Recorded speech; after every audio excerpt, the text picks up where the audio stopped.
아유, 이게 우리나라 환율 엄청나게 출렁이었잖아요. 그러니까 정치적으로 급변하는 사태도 있고 근데 보니까 이게 정치가 영향을 너무 많이 끼쳐서 담화문 한번 발표하면 환율이 그냥 쫙 치솟았다가 또 이쪽 반대편에서 뭐 탄핵 어떻게 한다고 그러면 또 쫙 내려갔다가 왔다 갔다 하더라고요. 그래서 지금 정치와 경제 같이 좀 생각해야 되는 국면인데 또 냉정하게 우리 환율과 주가가 지금 굉장히 좀 많이 출렁이었는데 이게 안정돼 갈 것인지 앞으로 오를 건지 어떻게 될 건지 고민해봐야 되는 시간, 냉철한 분석과 전망의 시간 가져보겠습니다. 홍순욱 박사님 모시겠습니다. 안녕하세요. 어서 오세요. 네, 안녕하세요. 네.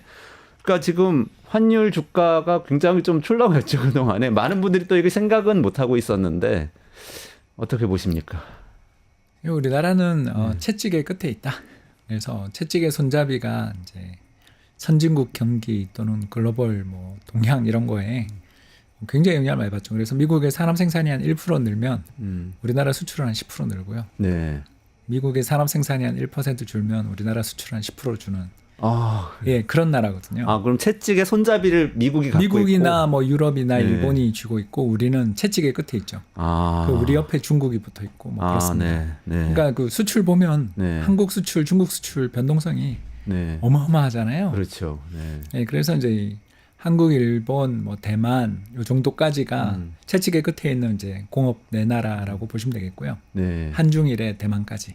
아, 예, 그런 나라인데 옆에 있는 잠깐 이야기했지만 한중일, 대만 중에 한국만 또 문제가 생기면 네. 예, 딴 나라들은 좋건죠. 우리만 안 좋아지는 더 안 좋아지는 상대적으로. 예, 예. 이제 그런. 그런 거를 겪게 되는 거죠. 아, 그러니까 공급 사슬망에서 네. 서로 대체 관계이자 경쟁 관계, 음. 보완 관계가 다 작동하는 네 나라가 이제 막 돌아가고 있는 중인데 네. 우리가 브레이크가 걸리니까 이제 지금 최근에 뭐 창신 메모리나 이런 데서 네. 디램 수출 가격 막 인하하면서 본격적으로 나오고 막 그러는 아. 뉴스들 보셨잖아요. 네, 네, 네. 이게 다 경쟁 중인데 네. 한국이 이제 내년 사업 계획을 우리가 이제 기업의 경영자예요. 네.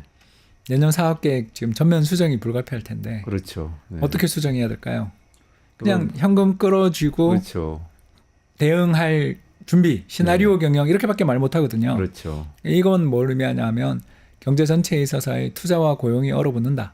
얼어붙는다. 아, 이거 말고 다른 설명이 불가능하죠. 그렇군요. 예, 그러니 외환시장, 주식시장도 엄청나게 반응하는 거고 그렇습니다. 근데 그런 것 치고는 잘 버텼다. 잘 버텼다 그래도. 예, 그림 네. 한번 보여주시면 네. 감사하겠는데요. 저는 뭐 그림으로 설명하는 게 훨씬 네, 편해가지고. 그러시죠. 환율이죠. 예, 예. 네. 빨간 선이 우리나라 환율, 파란 선이 미국 달러 가치.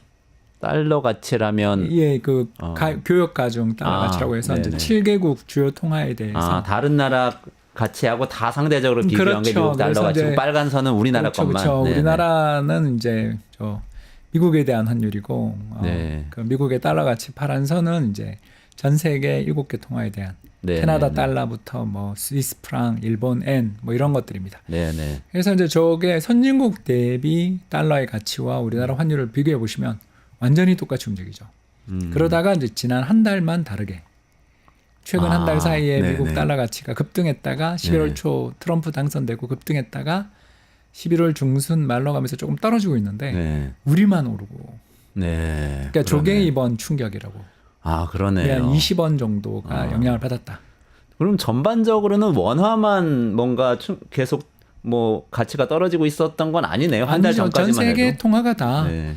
미국 달러 대비해서 약세를 보이다가 엔 빼고는 다 네. 약세를 보이다가 이제 이번에 미국의 그 연준이 금리 인하할 거라고 다 기대하고 있잖아요. 네, 네, 네. 안 하면 이제 큰일이 또 나는 건데 아무튼 미국의 금리 인하에 대한 기대가 좀 있으면서 달러 강세가 좀 주춤하고 있는데 이제 우리나라 환율만 1,440원까지 그냥 탄핵 쇼크로 한 2, 30원 정도 올랐다. 오른 거죠. 2, 이렇게 볼수 30원이면 있습니다. 근데 선방한 겁니까? 그렇게 봐야 되는 게 네. 우리나라 환율이라는 게 하루에 100원 움직이는 날도 있을 정도로 네. 그 2008년에 100원 움직인 날이 있었죠. 네, 네. 이제 그런 식으로 우리나라 외환시장이라는 게 일단 선진국 통화치고는 굉장히 변동성이 큰 통화거든요. 한국하고 제일 비슷하게 움직이는 통화가 이제 캐나다 달러 정도. 이 두 통화의 공통점은 선진국이면서 미국 대비 경제 사이즈가 되게 작고 네. 우리 5천만 거기 3천만 네. 그리고 또 미국하고 너무 붙어 있고 우리는 태평양 접해 있지만 아무튼 경제가 엄청나게 붙어 있고 네. 마지막 세 번째가 독립적인 중앙은행이 있고 네. 그렇잖아요. 미연준에 그러네요. 대해서 우리 정부가 똑같이 안 따라가잖아요. 그렇죠. 좀 다르게 가잖아요. 네네네. 그러니까 그런 식으로 움직이는 통화들이 이제 글로벌하게 한국이랑 캐나다인데 이 통화 그 캐나다 달러 환율 보시면 1 미국 달러에 대해서 1.4에서 0.6까지 왔다 갔다 하니까. 예, 거의 두 배 움직이죠. 우리도 지금 그렇잖아요. 우리도 사실 그렇죠. 사실 뭐 외환위기 때는 2,000원 그리고 얼마 전에 이제 1,570원 이번에는 1,450원 이런 식으로 이제 환율의 변동성은 줄지만 그래도 상당히 우리도 많이 움직이는 통화이기 때문에 일단 이번에 저는 더 많이 오를 줄 알았어요, 사실은. 한 1,500원 보고 있었는데 네, 여기까지는 네. 안 가고 마무리된 거 보면 그래도 우리나라 경제 펀더멘탈이 좋은 편이다. 그래도 이렇게 볼수 있는 선방했다. 거죠. 네. 그 주가는 어떻게 보셨어요? 주가는 이제 좀 종합주가지수. 패닉이 있었죠. 네. 그러니까 환율에 비해 주식시장이 더 약했다.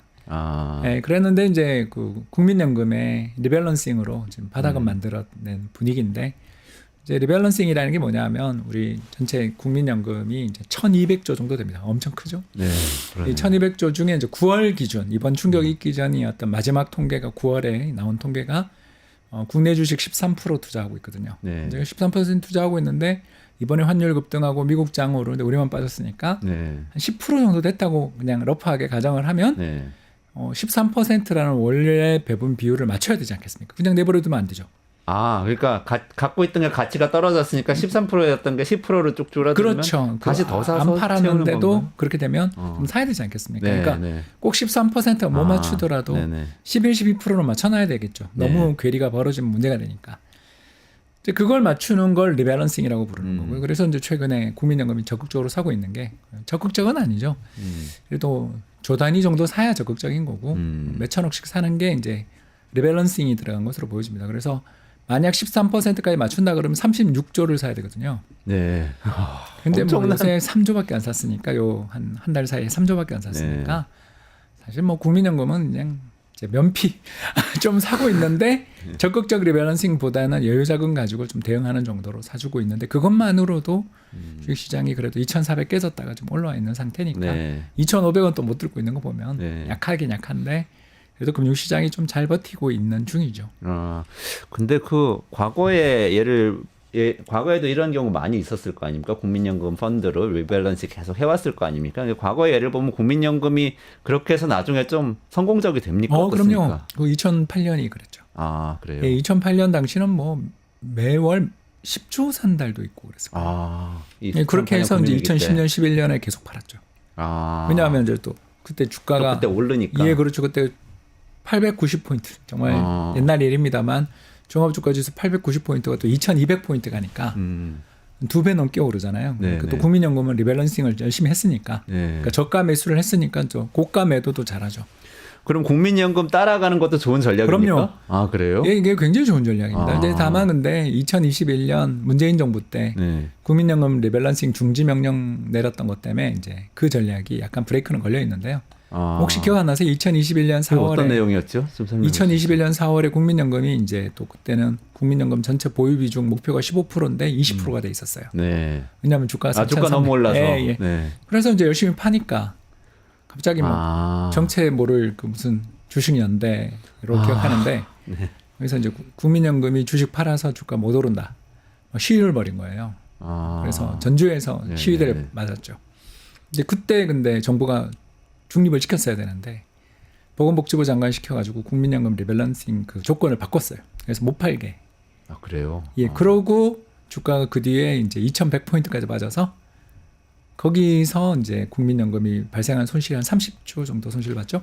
그 리밸런싱을 중지시킴으로써 발생한 손실이 20조 이상은 되는 것 같아요. 근데 지금 같은 경우는 그러니까 거꾸로 만약에 그런 조항이 그대로 있었으면 지금 더 더 세게 공격적으로 샀겠죠. 더 세게 샀겠네요. 샀겠죠. 사실은 싸게 사서 비싸게 파는 예. 게 이게 장기 투자자들한테는 제일 좋은 건데. 네, 그렇죠? 그래서 제가 역대 정부를 다 싫어합니다. 예, 왜냐하면 국민연금 입장에서 연금의 투자운용팀장을 지내면서 제가 봤던 그리고 역사를 본 입장에서 보면 국민연금한테 이래라 저래라 하는 정부가 제일 나쁜 정부. 어쨌든 간에. 예, 지금 뭐 2015, 16년에 그 박근혜 정부가 네네네. 물산 모집 합병. 맞아요. 삼성물산 제일 모직. 예, 그리고 2021년 문재인 정부 때 국민연금의 국내 주식 매도 중지 결정. 이런 것들 때문에 연금이 수익률이 정말 저는 더 개선될 수 있는데 많이 망가졌다. 그렇군요. 그렇게 보죠. 근데 어쨌든 지금 저가 매수가 성공을 하려면 우리 펀더멘탈이 괜찮아야 되잖아요. 네, 그 부분 펀더멘탈은- 어떻게 보시는지 좀 궁금합니다. 펀더멘탈은 굉장히 좋죠. 아, 그래요? 신삼조가 왔죠. 근데 우리 많은 분들이 또 생각하는 게 예전에 박근혜 정부 때 어쨌든 그때도 정치적 격변이었으니까 많이 언론에서 비교를 하고 있는데요. 그때는 우리가 반도체 호황도 있고 중국도 그땐 괜찮았고 그런데 지금은 반도체도 우리 좀 AI 시대에 밀리고 있고 중국도 이 경기가 안 좋은 것 같고 그래서 그때랑 다른 거 아니야 이런 생각들 많이 하시는 것 같아요. 예, 근데 이제 교육 조건이 좋죠. 교육 조건에 교육 대해서 조건이나. 설명을 이제 좀 네. 그림과 함께 설명을 좀 드릴 수 있으면 좋겠는데요. 네네. 경제 성장률과 교육 조건 배열. 예, 빨간 선이 이제 교육 조건인데요. 이제 교육 조건이 뭐냐면 우리가 반도체 한 박스를 팔아서 원유 한 드럼을 수입하고 있어요. 이해되시죠? 그러니까 이제 이렇게 살고 있었어요. 그런데 갑자기 국제 유가가 폭락해가지고 반도체 한 박스 팔아서 원유 두 드럼을 살 수 있게 됐어요. 네. 자, 그럼 우리는 두 배 잘 살게 된 거죠. 네, 좋아진 거네요. 예, 그렇죠. 그러면 저 그림에서 빨간 선이 바로 그 변화를 측정한 것입니다. 아. 그리고 그 교육 조건의 변화가 오른쪽으로 좀 제가 그 땡겨놨기 올라가면 좋아지는 때문에. 겁니까? 예, 교육 그렇죠. 조건이? 올라가면 성장률이 올라가죠. 네. 네. 아, 경제 성장률하고 딱 맞붙어 있네요. 예, 맞붙어 있죠. 그러니까 최근에 나타나고 있는 우리나라의 성장률 둔화는 윤석열 정부의 경제정책 실패가 가져온 아, 그래요? 성장률의 둔화인 거고 아. 그걸 제외하고 보면 우리 경제 펀더멘탈은 되게 좋은 거죠. 아. 그러니까 저는 우리나라가 특히 추 장관 시절에 네. 굉장히 큰 정책적인 실수를 추경호 했다고. 장관 예, 때. 시절에 기재부 장관 할 때. 예, 왜요? 엄청난 어떤 실수를 했다고 부분이죠? 생각하는데 이제 그게 바로 뭐냐면 수출이 안 좋을 때는 항상 우리나라 정부는 재정을 씁니다. 반대로 수출이 좋을 때는 재정을 긴축하고. 아, 수출하고 그게 연관돼 있네요. 그렇죠. 내수가 아니고. 아니 그게 이제 마찬가지죠. 아, 네, 왜냐하면 정부 정책은 결국 내수 경기를 좌우하니까. 네네네. 그림 다음 그림 보여주시면 감사하겠습니다. 네, 수출 증가율과 정부 소비 증가율을 보면요. 빨간 선이 네. 이제 정부 소비 증가율이고요. 파란 선이 한국 수출 증가율입니다. 예, 완전 역관계가 뚜렷하죠. 특히 그러네요. 제일 뛰어난 정부는 MB 정부. 그러니까 MB 정부가 그러네요. 예, 정확하게 반대로 딱 하네. 저희 글로벌 금융위기 시기이기도 하죠. 그때가. 또 운이 좋았던 게 4대강. 아, 그렇게 이제 한반도 대운하 하고 싶던 차에 불황이 오니까 그때 이제 수자원공사 등등을 동원해서 이렇게 동원해서 뭐 그냥 돈을 공기업 결국. 동원해서 재정을 썼죠. 네. 이제 그런 일들이 있어서 그러니까 운이라고도 볼 수 있지만 아무튼 우리는 운이든 뭐든 결과로 판단할 수밖에 없으니까 우리나라 역대 정부 중에 경제 정책은 MB 정부가 제일 잘했다라는 걸 저기서 볼 수 있고요. 그 다음으로 이제 가다 보면 또 2017, 18년 이 그림이 나오면 안 되는데 빨간 선이 이제 정부 소비 지출이 또 늘어난 시기가 2015, 16년 보시면 한국 수출이 저때 이제 국제유가 폭락하고 뭐 네네. 특히 조선업 대불황 조선업. 조선업 대불황 때 저 빨간 선을 올려서 저때가 이제 초이노믹스 초이노믹스 때예요. 예, 예. 그때 해운업도 뭐 막 해체되고 그랬던 그렇습니다, 데 아닙니까? 그렇습니다. 한진해운은 네. 정말 그렇게 날리면 안 되는 건데 네. 아무튼 뭐 이제 역대 정부들 중에 지금 이야기를 하는 거니까요. 그리고 다시 그림 또 네, 다시 보여주시면 그래프 감사하겠습니다. 보여주세요. 예. 그 다음 시기가 아마 코로나 시기 나오나요? 코로나 때 또 문재인 정부 저때 네. 잘했죠. 정부 소비를 크게 늘렸습니다. 쫙 이렇게. 자, 그랬는데 2021년까지는 이제 문재인 정부, 22년부터가 이제 윤석열 정부인데 이상하지 않아요? 수출이 뭐 그러네요. 비리비리한데 네. 우리나라 수출 재정 증가율이 아래로 지출이 내려가는. 21, 22, 23 계속 마이너스 가다가 이제 올해야 조금 플러스 나는. 그러니까 저게 2023년 수출 떨어진 걸로 따지면 거의 코로나 때보다는 만큼은 아니지만 거의 거기에 준할 정도로 많이 떨어졌는데 재정은 안 풀었네요.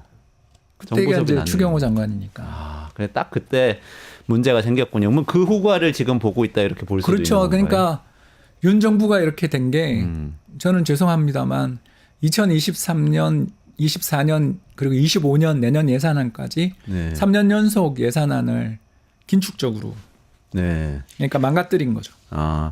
근데 그렇게 생각하면은 지금 사실 또 지금 굉장히 안 좋은 지표가 계속 나오잖아요. 수출과 관련해서도. 그러면 지금 재정을 많이 늘렸어야 되는데 지금도 늘리지 않고 있는 건데. 그럼 내년 그 후보가 내년에 나오는 거 아니에요? 내년 예산안이 2.5% 늘었는데 우리나라가 1, 3분기 성장률이 1.5 그리고 소비자 물가가 1.5잖아요. 그럼 3% 성장하잖아요. 지금. 네. 3% 성장하는데 조세 지출, 정부 세출 증가율이 2.5%예요. 네.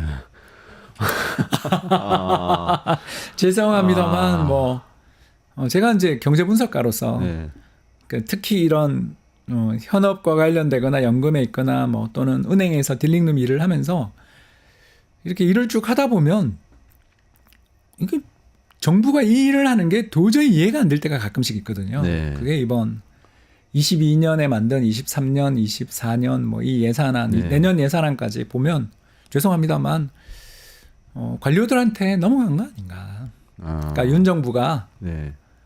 추경호 장관이든 또 최근 최 장관이든 최상목 장관이든 훌륭한 분들이시겠지만 네. 뭐랄까요, 그 정책을 보면 우리나라가 국가 부채 문제로 나라 망한다 뭐 이런 또는 너무 그 앞에 부채를 많이 썼기 때문에 이제 긴축을 해야 된다라는 거에 너무 이제 시장 상황이나 경제 상황을 전혀 보지 않은 상태로 네. 네. 그냥 그걸 그대로 받아들인 결과가 이 실패로 나온 거 아닌가. 그래서 참으로 보면 되게 그 기조는 알겠지만 죄송합니다만 좀 그 현실을 너무 안 보는 뭐 귀를 막고 있었던 거 아닌가. 근데 앞서의 그런 우리 코로나 때 대처한 거나 뭐 또 글로벌 금융위기 때 대처한 거 이런 거 보면은 기획재정부의 관료들도 그런 것들은 알고는 있는 거 아닙니까? 말을 못 하는 거 아닙니까? 위가 누구냐가 중요한 거 아니겠어요? 그러니까요. 그래서 저는 관료에게 꼭 책임을 물어야 되나라고 하면 결국 부총리. 네. 근데 그 두 분 다 기재부 출신이신데. 그렇죠. 네. 그러니까 결국 저는 위에 정책 라인에 그러니까 정치인이잖아요. 장관부터가 그렇죠. 정치인이니까. 그렇죠. 네. 장관부터 정치인인데 그 정치인 라인에 뭔가 그 심각한 문제가 생긴 거 아닌가. 그래서 저는 최 장관님이 그 차관 시절에 제가 되게 좋아한 분이에요, 사실. 네. 그래서 이분이라도 이번에 내년 예산안을 할 때 좀 경기 여건, 특히 내수 경기가 그 3분기 성장률 0.1% 나오고 막 이러는 시기가 보이고 있었잖아요. 그런데 그때 그걸 미스한 것, 그리고 더 나가서 추가 경정 예산안 편성을 네. 서둘러 9월이라도 했어야 되는 거 아닌가. 네. 네. 그 국회 개원이 된 다음에 바로 추경을 올렸어야 되는 거 아닌가 싶은데 그거 다 미스한 걸 보면 이렇게 제가 개인적으로 볼 때 이렇게 스마트한 사람이 없는데 왜 이걸 놓쳤나. 결국 뭔가 커뮤니케이션의 미스라든가 그 내에서 재정 긴축을 해야 된다라는 건 건드릴 수 없는 뭐가가 돼 있었던 게 네. 이번에 이 사태까지 온 거 아닌가 그런 생각을 갖게 됩니다.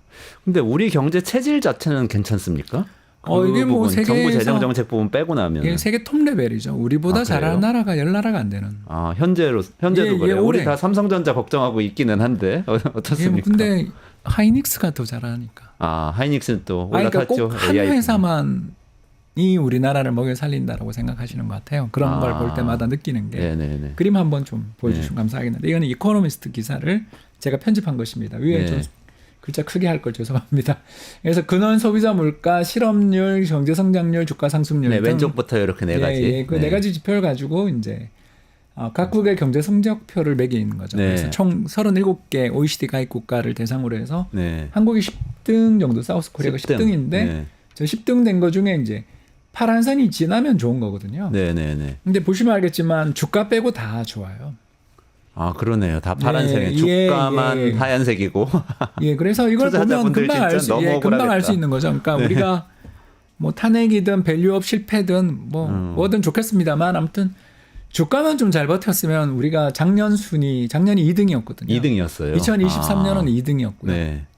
이게 펀더멘탈이잖아요. 그러네요. 그러니까 여기서 우리가 세계 그 OECD 국가 중에 2등이었는데 이번에도 주가만 세계 평균 정도만 해서도 한 3, 4등 정도는 쉽게 했을 것 같은데 저걸 놓쳤죠. 그거를 못 지켜줬네요. 예, 그러니까 뭐 밸류업 지수도 역시 저는 뭐 굉장히 잘못한 정책이었다고 생각하고요. 그러니까 전혀 그게 없다.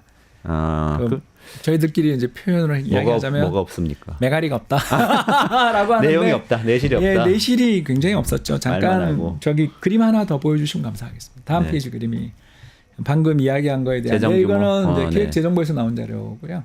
중앙정부 정부의 지출입니다. 정부 지출. 네, 그래서 682.4가 2022년 이거는 이제 21년에 만든 거죠. 네. 문재인 정부가 만든 예산안부터 봐주십시오. 그다음에 638, 655, 56. 아직 특히 예, 그죠? 2022년 대비해도 줄었네요. 예, 그리고 더 나가서 일반 회계가 더 중요하죠. 네네네. 일반 회계 그렇죠. 예, 특별 회계나 기금은 사실 국민연금한테 달린 거니까 그건 네. 빼고 봐야 되거든요. 네. 그래서 일반 회계 보시면 356 24 계속 준 거 보이시죠? 그러네요. 계속 주네요. 예, 그리고 내년 예산안도 또 줄고 내년 예산 더 줄고. 그러면은 이건 정말 추경호발 또는 불황, 뭐 예, 최상목발 내년은 이제 불황, 최상목 최상목발 장관이라고 봐야 되는데 불황 이렇게 되는 거 예, 아닌가요? 그러니까 이 정부랄까요? 뭐 윤석열 정부의 여러 가지 문제가 불통이다. 뭐 또는 민주주의적인 법 질서를 갖다가 오히려 이 법관 출신, 죄송합니다. 검사 출신이 깼다. 이런 것들에 대한 비판도 가능하지만 제 입장에서 이코노미스트 입장에서 보면 뭐 도대체 경제가 어떻게 되는지에 대해서 전혀 관심이 없는 정부 아닌가. 네. 그리고 그냥 이렇게 해야 돼라고 결정하면 그냥 뭔가 결정을 해놓고 그냥 상황 안 보고 달려가는 그러니까 정신적 귀머거리 네. 그런 집단이었던 거죠. 이게 되게 경제 특히 저는 정말 이상했던 게 올해 예산을 긴축한 거. 작년이 되게 안 좋았잖아요, 경제가. 네네네. 작년 경제가 우크라이나 전쟁 후폭풍이 2023년에 있었잖아요. 네네네. 그리고 또 2022년 말에는 레고랜드. 맞아요. 네. 예, 강원도 네. 혹시 기억나십니까? 네. 레고랜드 사태, 뭐 채권 시장 얼어붙었죠. 예, 이제 그거 충격이 2023년에 나왔잖아요. 그럼 2023년에는 추경을 했어야죠. 또 추경을 안 하면 24년 예산안이라도 경기 대응용으로 확장적으로 편성을 해야 되는 거 아닌가요? 근데 대통령이 건전 재정하자고 하니까 그걸 또 긴축을 또 했으니까. 그러니까 이걸 보면 우리가 특히 2024년은 선거가 있었잖아요. 네. 그러니까 선거가 있기 때문에 국회가 이게 되게 좋아할 거 아니에요. 확장 예산에 그렇죠. 대해서 서로가 그렇죠. 경기도 안 좋은데 잘 됐다 그러고 지역구 의원들끼리라도 뭔가 이렇게 딜이 가능한. 네. 그러니까 합치가 어느 정도 될 수 있는 예산이 작년에 만든 올해 예산인데 그거조차 긴축했다. 네. 그래서 제가 아까 이상하다. 이건 도대체 무슨 생각인지 모르겠다 이 사람들은. 라고 생각을 하고 이제 그때부터 저도 이상하다. 그러니까 이제 정부가 정상적이지 않다. 네. 그래서 저도 이게 양극화다 이렇게 되면. 수출은 아까 교육 조건 때문에 좋아지지만 네. 그렇지만 특히 그 원화 기준 수출은 엄청 지금 좋잖아요. 네. 그게 중요한 게 달러 기준 그렇죠. 수출이 아니잖아요. 네네네. 원화 기준 수출이. 똑같이 반도체 한 개 팔아도 들어오는 원화가 더 많아지는 거죠. 거기다가 우리 아까 입장에서. 이야기한 것처럼 국제유가 지금 맞아요. 중국발 수요 위축 때문에 계속 빠지잖아요. 떨어지죠. 60불대에서 네. 뭐 오펙이 지금 감산 계속 연장하고. 네. 이런 걸 종합해 보면 글로벌 여건 그러니까 3저가 왔죠. 네. 원약세, 저물가, 저금리, 저유가. 네. 4저가 왔는데 네. 이 좋은 조건에서 미국 성장률 막 2% 중반 찍고 있는데 일본조차 잘 나가는데 금리 인상하겠다고 그러는데 우리만 안 돼 그러고 특히 그 프로젝트 파이낸싱 문제들이 터지면서 네. 태형그룹부터 시작해서 수많은 각 그룹들의 자금난 이야기가 계속 나오고 있는데 정부가 계속 브레이크만 거는 그렇게 했으니 예, 그러니까 왜 자기 복을 제 발로 걷어차는지를 보면서 계속 이해가 안 되는. 그러니까 이 민주주의의 위기 이 부분 빼더라도 상당히 비정상적이었다. 이런 이 느낌이 있었다는 경제 정책만 보더라도 그런 비정상적이다. 비정상적이다. 이렇게 말씀 주셨는데 한국은행 얘기를 잠깐 여쭤볼게요. 마무리하기 전에 한국은행에서는 어쨌든 금리 그 인하를 했었지 않습니까? 근데 지금 팽팽하게 또 논란이 있는 것 같은 게 너무 이게 원화 가치가 떨어지니까 이거 우리 미국 금리 인하 더 막 빠르게 안 하면 우리가 금리 인하 선제적으로 해야 되냐 이런 얘기도 있는 것 같고 또 한편으로는 최근에 요 정치적 급변 사태 벌어졌을 때 한국은행에서 RP 무제한 매입하겠다 그러면 72조 원 시장에 풀었다 또 이렇게 발표는 했어요. 그러면 이 내용을 보면은 그래도 한국은행이 좀 나서서 말씀하신 대로 돈을 풀고 경기를 좀 살려보려는 거 아니야 이런 얘기도 있고 복잡합니다. 어떻게 전망하세요? 일단 행정부가 먹통이 됐는데 한국은행이라도 해야죠. 한국은행이 뭐 정말 힘든 입장인 거죠. 네. 저는 한국은행 총재님이 훌륭한 분이라고 생각하는 게 네. 계속 그 부동산 이야기나 유동성 문제나 이런 거 부채 문제 이런 걸 잘 이야기하시지만 금리 정책은 보면 그냥 경제 환경 맞춰서 딱 하시는 예, 그 그림 한번 보여주시면 감사하겠는데. 네. 예, 빨간 선이 우리나라 정책 금리, 파란 선이 소비자 물가거든요. 네네네. 보시면 알겠지만 우리나라 물가가 엄청나게 떨어지고 있어요. 그러네요. 예, 그래서 환율이 이 정도 환율인데 저 물가라는 건 적어도 물가 당국인 한국은행은 되게 잘한. 그러네요. 환율이 높으면 우리가 수입할 때 비싸게 사와야 되니까 사실 물가가 물론 올라야 교육 조건이 하는데. 개선된 탓이 더 크지만 네. 그래도 잘하고 계시는 거죠. 그러니까 이제 내수 경기가 안 좋아서 또 외식 물가 요새 안정되거나 떨어지고 있는 이야기 들으셨을 겁니다. 네. 요즘 뭐 식당 갔는데 가격 인상하는 거 보신 적 없잖아요. 그렇죠. 지금은 달라졌죠, 분위기가. 예, 그러니까 그만큼 경기가 안 좋으니까 네. 물가가 안정된 측면도 있지만 아무튼 한국은행이 적기 금리 인상해서 잘 잡은 것도 칭찬을 해야 되는 거고. 네. 저 차트 저 그림대로라면 뭐 한국은행은 2번 정도는 더 인하해야 되는 상황으로 보여지고요. 그래서 저는 뭐 일단 지금 우리 행정부가 아까 뭐 계속 탄핵부터 시작해서 이제 각종 법안 이야기 하시는데 저는 그럴 때가 아니라 네. 추가 경정 예산 편성하자. 추경 예산. 네. 네, 지금 당장 그 예산안은 그 기재부에서 짠 거에 대해서 가감밖에 못해요 국회가. 그렇죠. 예산안을 짜는 권리가 국회에 없죠 우리나라. 그렇죠. 네. 기재부에 있어요. 네. 그래서 그 예산안 자체를 결정하는 건 행정부가 결정하기 때문에 행정부가 긴축으로 들고 왔기 때문에 국회에서는 몇 천억, 몇 조 깎는 정도밖에 안 된다고요. 네. 그렇기 때문에 그 주어진 조건에서 국회가 할 수 있는 일은 쪽지 예산 왔다 갔다 하는 거 말고는 없단 말이에요. 그렇죠. 그러면 맞아요. 저는 내년에 추경을 하자. 그런 게 지금 더 급하지 않냐. 그러니까 탄핵 심판하고 뭐 이런 와중이라도 사실 추경 같이 예산 하면 안 편성할 수 되냐 있죠. 이거죠. 네, 같이 하면 안 되냐 되죠. 이거죠. 국회하고 정부가 합의만 되면 할 수 있는 아니 거죠. 뭐 합의도 당장. 필요 없죠. 지금 정부가 없는데 제가 이걸 거부권 행사하지는 않을 것 같다. 그렇죠. 네. 예, 지금 경제가 내수가 아까도 이야기했지만 기업들이 내년 사업 계획이 시계 제로인데 여기서 경기를 부양하겠다라는 당국이 나오는 걸 그걸 거부권 행사한다 상상하기 어렵고 만약 그런다면 그 사람도 탄핵해야 된다고 보는 거고.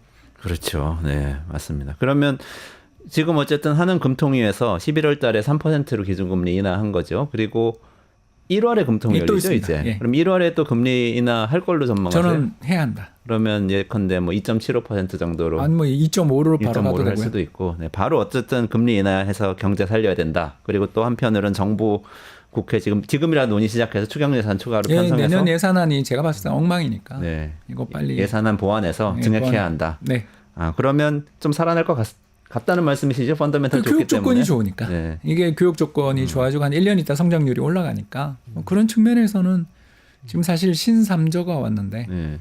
요 적기를 좀 잘 살릴 수 있는 다음 정부에 또 공이 되잖아요. 네. 저는 그 말씀도 좀 드리고 싶습니다. 그러면 미국장에 관심 갖는 것보다는 한국장에 관심을 갖는 게 더 좋은 시기입니까? 뭐 저는 일단 샀습니다. 그러세요. 한국장에 투자하셨다. 알겠습니다. 여기까지 좀 말씀 듣고요. 박태웅 한빛미디어 의장님 모시고 이야기 나눠보겠습니다. 안녕하세요. 어서 오십시오. 네. 지난번에 오셔서 네. AI 이야기 정말 재밌게 해주셨는데 고맙습니다. 그 뒤에 뭔가 AI는 뭔가 이 미래 이야기잖아요. 근데 우리 사회가 그 사이에 예. 과거로 엄청나게 많이 후퇴를 했습니다. 예, 큰일 났습니다. 그 AI 쪽은 정말 매일매일 달라지거든요. 예. 그러니까 매일 뉴스가 나와요. 어제만 해도 구글에서 동영상 제작하는 생성하는 AI 나왔는데 그게 지금까지 정말 턱이 뚝 떨어질 만큼 훌륭하다고 생각했던 오픈 AI의 소라를 네. 압살하는 수준으로 나왔거든요. 그래요? 네. 그거는 그게 이미지를 매일 넣으면 일어나고 영상으로 바뀌는 그런 거. 아니요, 그냥 이런 그림 만들어 달라고 하면 만들어 주는데 그게 동영상을 네. 말로 이렇게 얘기하면 말로 그걸 하기만 동영상으로 하면 만드는. 네. 엄청나게 발전하고 있네요. 그러니까 그게 그냥 점프하는 느낌이에요. 네. 매일. 그런데 우리는 지금 사라져 버린 거잖아요. 네. 그러니까 중요한 전략 투자 결정을 누가 하겠습니까? 지금 아무도 할 사람이 아무도 없잖아요. 없습니다. 그리고 네. 지금 그게 또 관심사도 아니고. 그렇죠. 사회 전체가 지금 뭐 정말 40년 전에 예. 쿠데타 이슈에 그러니까 우리는 매몰돼 지금 뭐 있습니다. 죽느냐 사느냐 이걸 얘기해야 되니까 미래 AI 전략 이런 말을 할 틈도 없고 해봐야 들을 사람도 없고 네. 너무 한심한 거예요. 정말 큰일 났다 싶습니다. 큰일이네요, 정말. 근데 저는 이런 이야기를 들었는데 사실 확인해 보니까 그렇더라고요. 윤석열 씨가 국가 AI 위원회를 만들고 거기 위원장을 직접 맡았다는 거죠. 그게 7월 달입니까? 그래서 이제 그때 AI 전략 수립하려고 했다 이런 뉴스가 나왔었어요. 근데 지금까지 우리가 쭉 보면 알듯이 윤석열 씨가 관심을 기울이거나 네. 투자를 많이 하겠다고 한 모든 분야가 다 예산이 삭감됐습니다. 아 그렇죠. 그래서 저는 그 AI 위원회 만들겠다고 할 때 눈앞이 캄캄했어요. 아, 이분이 몰라야 되는데. 말을 안 했어야 되는데. 또 여기도 카르텔이 움직이고 있다 이럴까봐. 네, 한 번도 그러지 않은 적이 없잖아요. 그러니까 R&D도 모든 과학기술 분야에서. 중요하다고 그래놓고 예. 예산 깎아놓고 그랬죠. 일단 뭐 그 군인들 뭐 야전 식량 뭐 포함해서 뭐 여러 가지로 하라 해놓고는 예산 다 깎아가지고 그 군화 지급 제때 안 되고 네. 뭐 방한 피복 제때 지급 안 되고 뭐 그런 얘기들이 쭉 나왔잖아요. 네네네. 매사가 그런 식이었거든요. 아. 그러니까 사실은 그 굉장한 위기 상황이었죠 그때가. 그래서 오히려 다행이라고 봐야 됩니까 지금? 빨리 물러나게 된 것이? 아니요 뭐 비극이 겹친 거죠. 네. 아니 그런데 저는 조금 의문이 들었던 게 지금 2024년이지 않습니까? 네네. 근데 제 기억이 맞다면 2019년에 문재인 정부 때 국가 AI 전략을 이미 발표했었어요. 네. 근데 7월 달에 예. 올해 7월 달에 그 정부에서 발표한 내용을 보니까 국가의 AI 전략을 수립하겠다고 네. 2024년인데 그 얘기를 또 하고 있더라고요. 예, 이건 그게 어떻게 이제 된 겁니까? 너무 안타까운 게 그런 건데 우리는 정권이 교체가 되면 그 전 정부가 했던 일이 좋은 일이었던 나쁜 일이었던 다 부정하고 시작합니다.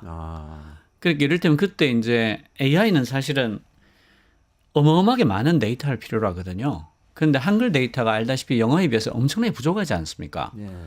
그래서 데이터를 먼저 만들자. 훌륭한 고품질의 데이터를 생산하자. 그래서 그걸 우리나라 AI 스타트업들이 다 같이 쓸 수 있게 하자. 그런 프로젝트들이 있고 여러 가지 것들이 있었는데 그런 예산들이 다 치명적으로 깎입니다. 그러니까 누가 해도 했어야 될 일들인데 깎여버린 거죠. 그 반면에 미국을 보면 트럼프, 바이든, 트럼프로 이어지잖아요. 네. 근데 그때 트럼프 정부 시절에 세웠던 AI 정책이 하나도 취소되지 않고 더 강화된 채로 이어집니다. 바이든 정부 때도요. 네. 그리고 이번에도 지금 트럼프 때 했던 그 AI 정책들이 더 확대 강화된 채로 시행될 가능성이 훨씬 높습니다. 그렇죠. 네. 그러니까 국가 이익 그리고 그 중국을 봉쇄한다는 정책도 트럼프, 바이든, 트럼프 아주 일관되게 이어집니다. 그러니까 누가 되더라도 미국의 국익에 관련한 정책은 일관성을 가진다. 네. 그게 옳은 일이라면 에 대한 공감대가 있는 거죠. 그런 점에서 보면 미국이 그래도 우리보다는 훨씬 더 성숙한 시스템을 갖추고 있다. 견고하다. 네. 그런 느낌이 들죠. 그러네. 우리는 사실은 그때 굉장히 중요한 골든타임이었던 것도 같아요. 윤석열 정부 초기가 2022년 네. 그러니까 그때 챗 GPT 나오고 뭐 그 직후에 굉장히 많은 변화가 있었지 않습니까? 근데 우리는 멈춰 있다가 지금 올해 7월에 다시 시작했단 그러니까 말이죠. 이게 앞에 정부가 했던 모든 걸 부정하라라고 해버리면 굉장히 힘든 일이 생기는데 그때 그 정부가 문 정부가 내세웠던 캐치프레이즈가 DNA였어요. DNA. 데이터, 네트워크, AI. 네네. 이 세 개를 부정해버리고 AI 정책을 펴려니까 너무 힘든 거죠. 네. 안 돼요. 그건 맞는 말이거든. 네. 그냥 데이터가 정말 고품질의 데이터가 많이 있어야 되고 AI에 집중해야 하고 그리고 클라우드가 지금 우리가 경쟁력이 너무 떨어지니까 그 경쟁력을 올려야 되고 그리고 지금 공공이 아직도 클라우드 제대로 쓰지 않고 있거든요. 근데 아마 2010년대 초반에 이미 영국, 미국이 전부 다 클라우드 퍼스트 그리고 한 7, 8년 전부터는 퍼블릭 클라우드 퍼스트라는 전략을 펴요. 왜냐하면 이 어마어마한 계산을 클라우드가 아니면 할 수 없으니까. 근데 그것 다 부정해버리고 그리고 과기정통부에서 계속 클라우드 정책에 관한 얘기를 하는데 너무 그 기괴한 장면이 뭐냐 하면 정부도 안 써요. 정부 기관들이 클라우드를 안 쓴다는 거죠. 심지어 인터넷도 제대로 못 씁니다. 망 이중화 때문에. 그렇죠. 맞아요. 그러니까 자기가 보지 못하고 하지 않는 어떤 일에 관한 정책을 펴고 있는 거예요. 그러니까 너무 힘들죠. 겉돌 수밖에 없는 이유가 그거예요. 몰라요. 쓰지도 않는데 뭐. 근데 지금 아까 미국 정부 말씀하셨습니다만 이번에 또 도널드 트럼프 이제 1월 달에 취임하잖아요. 네. 근데 사실 일론 머스크가 굉장히 중요한 또 요직을 네. 맡고 사실 네. 굉장히 많은 영향을 끼칠 걸로 예상이 네. 되는데 그럼 미국은 훨씬 더 적극적으로 AI 정책을 가져가겠죠? 굉장히 적극적으로 펼칠 겁니다. 네. 그 사실은 이번에 트럼프 정부의 핵심에 그 IT 쪽에 슈퍼 엘리트들이 포진하고 있어요. 아, 그래요. 네. 그 보시면 네. 일론 머스크 있죠? 네. 트럼프 행정부의 정부 효율부 공동수장이잖아요. 네. 정부 효율부 이게 뭐냐 하면 정부를 대폭 구조조정을 해서 네. 역사상 본 적이 없는 작은 정부로 만들어 버리겠다라는 뜻이에요. 네. 그런데 이 친구가 페이팔 마피아예요. 아. 페이팔이라는 미국의 굉장한 큰 결제 회사 있지 않습니까? 네. 그 페이팔에서 같이 창업을 했던 사람들이 여전히 굉장한 그 영향력을 행사하고 있어요. 네, 자기들끼리. 네. 그 대표 수장이라고 할 만한 게 피터 틸, 피터 틸. 네. 팔란티아라는 회사 있잖아요. 네. 그 아주 오래전부터 AI를 국방과 결합해야 한다라고 네. 주장하고 엄청난 네. 돈을 벌고 있는 팔란티아의 창업자 네. 피터 틸. 일론 머스크도 피터 틸하고 같이 페이팔 마피아를 페이팔을 창업했던 사람이에요. 그리고 그 제이디 반스 있죠. 네. 지금 미국 부통령. 네. 그분도 그 피터 틸이 만든 미스릴 캐피털에서 투자 자문으로 일했었습니다. 아, 네. 그 사람이 지금 부통령이 됐죠. 네.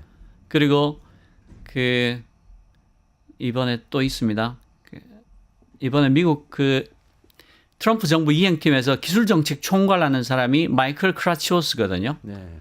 이분은 그 지난 트럼프 정부에서도 CTO 그러니까 네. 총기술 책임자로 일했고 백악관의 과학기술정책실 부국장도 했는데 아마 이번에 백악관의 과학기술정책실 국장이 되지 않을까 하고 그 전망이 되는데 이 사람도 피터 틸의 투자 회사인 틸 캐피탈에서 수석 투자 책임자로 일했었어요. 아.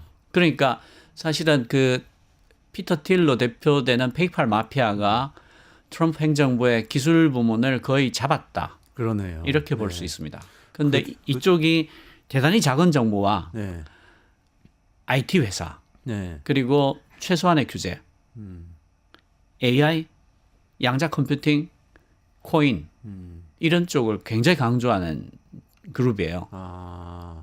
그러니까 AI는 어마어마하게 투자가 많이 될 거고 규제는 최소한으로 이루어질 겁니다. 아, 굉장히 그러니까 기술 규제를 완화해서 혁신을 빠르게 하면서 네. 또 이제 필요하다면 사람이 너무 많이 투입돼 있는데 사람은 내보내고 줄이고 이렇게 효율화를 하겠다 이런 생각을 갖고 있는 그러니까 사람들이다 이런 얘기죠. IT 회사의 기술 혁신으로 네.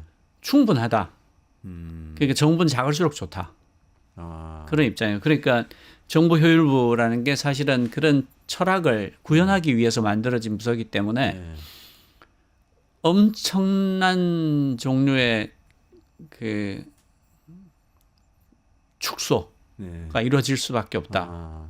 미국 역사상 본 적이 없는 규모의 네. 그 살벌한 축소가 이루어질 거다라고 아. 보는 거죠. 거기 비하면 우리 정부의 준비 상황은 어떻게 보세요? 없죠. 아예 없습니다. 지금 뭘 할 수가 없지 않습니까? 그렇죠. 현재로서는 일단 네. 예, 비상계엄 상태. 지금은 그 제발 빨리 이 사태를 해결해 주세요. 예. 빨리 탄핵 가결해버리고 정부가 있는 상태로 만듭시다. 예. 그거밖에 지금 할 수가 없으니까 최소한 6달, 7달, 8달을 날려먹은 거예요, 이미. 그러네요. 네, 앞으로 예정된 그 절차를 다 밟아야 다음번 정부가 생길 테니까 이미 최소한 8달. 그러니까 왜냐하면 다음번에 누가 대통령이 된다 하더라도 준비 기간이 또 필요하잖아요. 그렇죠. 그러니까 내각을 셋업을 해야 되고 네. 필요한 사람들을 넣어야 되면 그때 이 사람들이 또 일을 익혀야 되고 네. 그러니까 한 8달을 이 엄중한 시기에 손을 놓고 있을 수밖에 없으니까 너무 안심한 거예요. 아, 그럼 헌법재판소에서 탄핵 인용이라도 빨리 해서 다음 대선이 그래도 빨리 치러지도록 하는 게 그나마 시간을 조금 줄이는. 그러니까 지금 이게 이 엄중한 시기에 이러고 있어도 되냐에 대한 합의가 있어야 되고 그래서 뭐가 됐든 최대한 빨리 해야 됩니다. 지금 이걸 질질 끌자고 하는 사람들은 제가 볼 때 전부 다 그러니까요. 반국가적 행위를 하고 있는 거고 반시민적, 반사회적 행위를 하고 있다고밖에 할 수 없어요. 너무 엄중한 시기거든요. 기술혁신과 기업의 관점에서 볼 때 그렇다는 그러니까 이런 거예요. 말씀이시죠. AI가 뭐냐? 네. AI가 뭔데 너 그렇게 호들갑을 하느냐라고 하는 건데 이런 겁니다. 그 증기기관이 나왔을 때 사회가 완전히 바뀌어요. 그러니까 이런 겁니다. 그죠? 그 전까지는 공장을 돌리려면 큰 강가에 있어야 됐어요. 방앗간이 됐든 뭐가 됐든 이 돌릴 수 있는 동력이 수력밖에 없으니까 증기기관이 나오면서 공장을 물로부터 해방시켰어요. 그래서 수요가 가까운 곳에 공장이 생길 수 있게 됐죠. 그러니까 인간의 사회 구조가 다 바뀌는 거죠. 도시가 생기고. 그리고 전기가 나오니까 어떻게 됐어요? 전기가 나오면서 인간을 밤으로부터 해방시켰어요. 그리고 거리로부터 해방시켰어요. 그래서 지구촌이라는 말이 그때부터 나옵니다. 왜냐하면 그 전까지는 봉화를 올리거나 뭐 편지를 보내면 말을 타고 마차를 타고 전해주거나 하니까 거리의 제약이 굉장히 심각한 제약이었거든요. 그런데 전기가 나와서 전화를 하면 되니까 갑자기 지구가 하나의 부족으로 연결된 거죠. 그게 지구촌이란 말이 그때 생긴 거예요. 그리고 지금 AI가 나왔습니다. 네네. AI가 전기기관이나 전기만큼이나 혹은 그보다 더 근본적인 영향을 미칠 거고 사회를 완전히 바꿔놓을 거예요. 그리고 그 초입에 있는 거예요. 인터넷의 초창기에 네이버가 검색 서비스를 먼저 시작을 해서 지금까지 지배권을 갖고 있죠. 그렇죠. 구글도 그렇고 네. 스마트폰 초창기에 카카오가 먼저 메신저를 시작해서 지금까지 지배권을 갖고 있죠. 맞습니다. 그 뒤에 카카오보다도 훨씬 뛰어난 기술을 가진 애들이 왜 없었겠어요? 충분히 있죠. 그리고 카카오의 메신저 기술이 그렇게 탁월한 것도 아니란 말이에요. 네. 그럼에도 불구하고 카카오가 압도적인 지배력을 갖고 있는 이유는 가장 먼저 시작했기 때문이에요. 그리고 지금 이 증기기관이나 전기가 처음 도입될 때만큼이나 어마어마한 시기란 말이죠. 그런데 이 시기에 8개월, 9개월을 손가락을 빨고 있어야 되는 거예요. 그러면 선수들이 와서 내가 네이버 할래, 내가 구글 할래, 내가 카카오 할래 이러고 하나씩 주워가는 동안 우리는 여의도에서 피켓팅하고 광화문에서 피켓팅하고 안국동에서 고함 지르고 이러고 있어야 된다는 거예요. 이게 대체 뭐 하자는 거예요? 심각하네요. 그러니까 이게 정말 용서할 수 없는 범죄를 하고 있는 겁니다. 네. 매일매일, 매 시간. 말씀 듣고 보니까 지금도 비상계엄 사태 이후에 지금도 걱정이지만 사실 그동안 윤석열 정부 초기부터 그 순간까지도 사실상 손 놓고 있었던 거 아닙니까? 사실상 손 놓고 R&D 예산 있었죠. 깎고 뭐 그러면서 R&D 예산 깎으면서 그때 그 AI 예산들이 80%, 90% 이상 날라갔거든요. 그때 AI 반도체 쪽도 80% 날라가고 양자 컴퓨팅 쪽도 80% 이상 90% 날라간 게 수두룩합니다. 그러니까 그걸로 따지면 벌써 2024년 1년을 통째로 허비했잖아요. 그리고 또 8개월, 9개월을 이미 날린 겁니다. 아무리 합법적인 절차를 밟아서 간다 하더라도 9개월은 날아가는 게 보장이 돼 있어요. 뭐 하자는 짓인지 모르겠어요. 정말 나라를 망치려고 작정을 하지 않고서 이럴 수가 없는 건데. 작정을 하지 않고는 못할 일이죠. 그런데 이걸 계속 늦추려고 하는 사람들이 지금도 있단 말이죠. 지금도 있죠. 이런 철부지들이 있나. 제정신인가. 그래도 새롭게 셋업해서 뭔가 AI와 관련해서 우리나라가 다시 좀 이 시동을 켜고 나가려고 한다면 뭘 먼저 해야 될지 조금 말씀을 나눠주시면 좋겠어요. 지금이라도 뭔가 지금 권한대행 체제에서라도 뭔가 할 수 있으면 해야 될 것 같은데. 해야 될 게 너무 많습니다. 뭘 먼저 좀 생각을 해봐야 됩니까? 우선 첫 번째는 왜 정부의 R&D 정책은 항상 뒷북을 치는가, 헛발질을 하는가. 예를 들면 정부가 신문에 뭔 큰 뉴스가 나오면요. 예산이 반드시 할당이 됩니다. 그 대표적인 예들이 3D 프린터, 메타버스 이런 겁니다. 그게 업계에서 볼 때는 굉장히 한심했거든요. 좀 뭐 하자는 건가. 근데 끊임없이 그 기재부는 거기다 예산을 할당합니다. 메타버스에도 뭐 몇천억 들어갔잖아요. 근데 왜 그런가? 이분들은 그 고시를 통해서 공무원이 된 제너럴리스트예요. 일반직이에요. 일반직. 그러니까 기술을 모르죠. 기술은 모르는데 결정은 해야 돼요. 그럼 뭘 하냐? 신문을 봅니다. 아, 근데 그러면 신문 기자들은 잘 아냐? 몰라요. 그렇죠. 그러니까 모르는 사람들끼리 그냥 이야기를 하고 그 돈 이야기 듣고 예산을 할당하는 이런 일이 되풀이 되는 거예요. 네. 그러니까 지금 저는 우리 가버넌스 체제에 심각한 도전이 오고 있다. 왔다. 그걸 인정해야 한다. 그게 뭐냐면 첫 번째는 세상의 모든 분야는 갈수록 전문화될 겁니다. 네. 점점 더 기술의 깊이가 깊어지고 기술이 세상에 미치는 영향이 늘어나요. 1번은 세상의 모든 일은 점점 더 전문화된다. 그런데 그것에 대한 결정권을 갖고 있는 공무원들은 예외 없이 제너럴리스트다. 네. 일반인들이에요. 여기서 오는 딜레마가 있어요. 안 맞아. 아, 미스매치인 거예요. 두 번째로는 세상의 모든 일들이 점점 더 융합적이고 복합적인 사태예요. 그러니까 이 부처별로 나눠져 있는 식으로만 문제가 발생하지 않습니다. 네. AI만 하더라도 관할권 문제가 일어날 수밖에 없는 게 이게 과기정통부만의 일인가? 아니에요. 산업부의 일이기도 하죠. 네. 아니에요. 중소기업청의 일이기도 해요. 아니에요. 외교부의 일이에요. 이렇게 되는 겁니다. 정답은 그 네 개가 합쳐져야 되는 일이죠. 그러니까 세상의 모든 일은 다 융합적, 복합적으로 일어나는데 정부는 부처별로 갈라져 사일로가 돼 있다. 네. 이게 두 번째 딜레마예요. 아, 안 맞아요. 네, 네, 네. 세 번째 딜레마는 특히 IT 과학기술 쪽은 일들이 다 글로벌하게 일어나요. 점점 더 많은 일들이 국가 간의 경계가 무의미해진 상태로 일어납니다.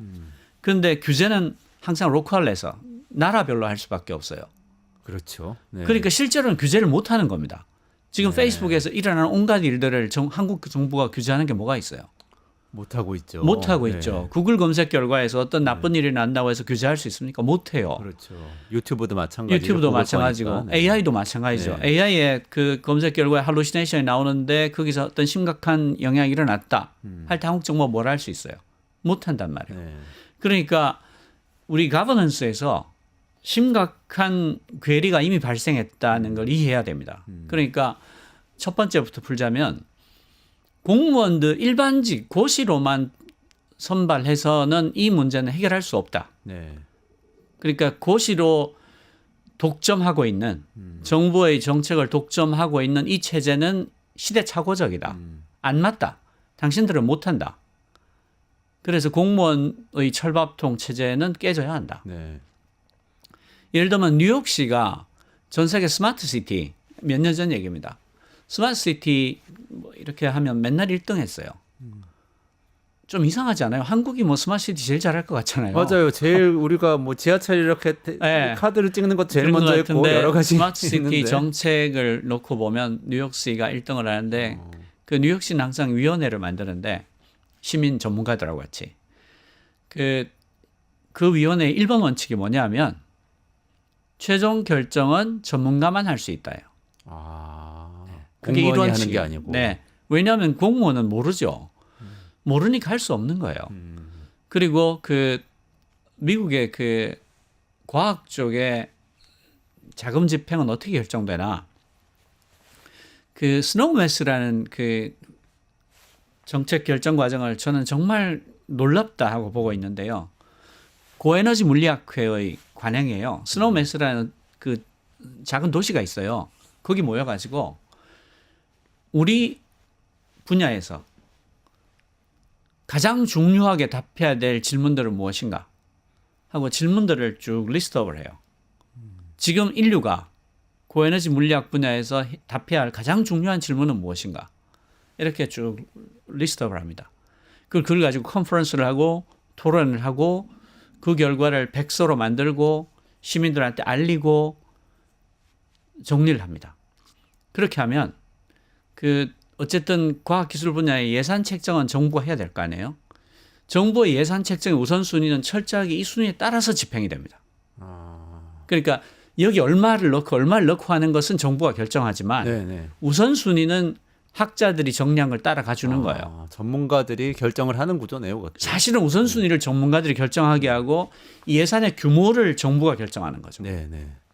그리고 미국 과학기술 분야 전체에 대해서도 과학자들한테 몇 년에 한 번씩 설문을 하고 컨퍼런스를 합니다.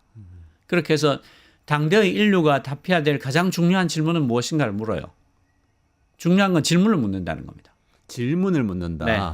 어떤 문제를 어떤 해결해야 질문에 되냐. 어떤 문제를 해결해야 되느냐. 아, 그 질문들이 쭉 나래비로 오면 우선순위가 생길 거잖아요. 거기에 할당하는 예산의 규모는 정부가 결정하지만 우선순위를 바꾸진 않습니다. 이렇게 하면 첫 번째 딜레마가 상당 부분 해결될 수 있죠. 그러니까 중요한 과학기술에 관한 결정은 최종 결정은 민간인 전문가가 할 수 있게 해야 한다. 우선순위는 그 일을 가장 잘 아는 사람들이 모여서 정리한다. 그러나 그 예산의 규모, 분배하는 규모는 나라 살림 전체를 봐야 되니까 할당하는 규모 자체는 공무원들이 할 수 있다. 이렇게 하면 첫 번째 딜레마를 꽤 해결할 수 있죠. 네. 그렇지만 다 해결된 건 아니에요. 지금 보면 사실은 고시 치지 않은 어떤 사람도 이 정책 결정에는 관여할 수 없어. 이건 말이 안 돼요. 그러니까 소년 시절에 잠깐 공부를 잘하는 사람들이 시험 한 번 친 거 가지고 죽을 때까지 모든 정책 결정을 독점한다는 꼴이 되잖아요. 전혀 옳지 않습니다. 기술 변화가 매일 다르고 매주 다르고 매년 다른데 이분들이 할 수가 없어요. 이분들은 행정이 잘 집행되게 매끄럽게 하는 걸 공부해온 사람들이지 이 분야가 어떻게 돌아가고 있냐를 공부한 사람들이 아니에요. 그러니까 이 사람들은 그 사회에 그 분야의 가장 훌륭한 전문가들을 선발하고 그분들이 이 사태를 해석을 하고 그래서 우선적으로 풀어야 될 질문들이 무엇이다를 아주 매끄럽게 잘 정리하게 한 다음에 거기에 예산이 할당되게 해주는 그렇게 매끄럽게 이 프로세스가 돌아가게 하는 걸 잘하는 사람들인 거예요. 그러면 그 잘하는 일들을 하는 게 맞아요. 이 분야가 무엇이다, 무엇에 관한 질문이다, 무엇에 관한 문제를 해결해야 한다 하는 것은 그 분야의 전문가들이 말을 할 수 있게 구조를 만드는 걸 해줘야 되는 거예요. 지금처럼 조간신문 보고 이런 게 나오네 하고 메타버스에 몇천억 집어넣었다가 그다음 그 전날은 또 아이고 신문에 이런 게 나왔냐고 3D 프린터를 갑자기 사가지고 전 세계에서 3D 프린터 제일 많이 구매한 단일 주체가 대한민국 정부다 이런 거나 만들고 정말 그렇습니까? 정말 그랬어요. 아, 그런 거나 만들고 그런 식으로 시대착오적인 이 구조 자체를 바꾸는 일부터 해야 한다. 네. 그러니까 첫 번째는 공직사회를 때려 부셔야 한다. 거버넌스를 바꿔서 전문가들이 의사결정을 상당 부분 참여할 수 있어야 시대착오적인 한다. 거버넌스에 대한 반성이 있어야 한다. 그래야 한다. 네. 네. 두 번째 아까 말씀하신 융합해야 된다는 문제. 두 번째로는 이게 두 가지로 나눠서 물어볼 수 있는데 하나는 산업에 관한 이야기예요. 산업에 관한 이야기를 하자면 지금 AI가 왜 이렇게 발전했냐 한마디로 표현해보라. 그러면 규모의 법칙 때문에 그렇게 된 거예요. AI가 컴퓨팅 파워를 많이 집어넣을수록 학습 데이터를 많이 때려넣을수록 매개변수를 크게 잡으면 크게 잡을수록 일관되게 성능이 좋아집니다. 아직 안 깨졌어요. 네. 그래서 어떻게 됐냐. 이게 군비 경쟁이 돼버린 거예요. 그러니까 챗GPT는 A100을 10,000대, GPT-4는 A100을 25,000대. 네, 이 A100이라는 게 GPU입니다. 네, 한 대 몇 천만 원 GPU죠. 네, AI 반도체죠. 네. 그리고 지금 나오는 버전들은 전부 다 A100의 다음 버전인 H100을 적어도 10만 장 이상 깔고 시작을 해요. 네. 한국의 어떤 기업도 그 투자를 못 합니다. 그렇죠. 그럼 어떻게 해야 되냐? 대한민국은 전 세계 10대 경제 강국입니다. 네. 대한민국은 그 군비 경쟁에 뛰어들 수 있어요. 가령 H100을 내가 5만 장 네. 세금으로 사서 클라우드를 구축을 해서 한국의 모든 스타트업들이 마음껏 쓰게 해주겠다 하면 싸울 수 있어요. 왜냐하면 우린 10대 강국이니까 돈 충분히 많습니다. 그렇게 경쟁할 수 있거든요. 네. 그리고 한글 학습 데이터는 고품질 데이터가 되게 적어요. 네. 영어에 비해서 터무니없습니다. 인터넷 사이트 대부분이 영어로 돼 있잖아요. 그러니까 미국은 기본적으로 어마어마하게 유리한 위치에서 시작을 하는 겁니다. 그럼 어떻게 하냐? 대한민국 정부는 세계 10대 경제 강국이에요. 대한민국은. 그러니까 고품질의 한글 학습 데이터를 만들 수 있어요. 정부가 주도해서요. 정부가 주도해서 만든 다음에 그걸 우리나라의 모든 AI 스타트업이 다 쓸 수 있게 해줄 수 있습니다. 그럼 정부가 주도해서 AI 반도체도 구매할 수 있고 충분히 할 수 인프라를 있죠. 깔고 또 데이터도 만들어서 이런 거예요. 인프라로 깔 정부가 수 있고. 단일 경제 주체로는 압도적으로 큽니다. 그래서 정부가 할 수 있는 일 중에 대단히 훌륭한 일이 뭐냐면 현명한 구매자가 될 수 있어요. 그러니까 수요를 만들어내는 마중물이 될 수 있습니다. 우리나라 시장이 너무 작아요. 아 걱정하지 마 내가 만들어 줄게.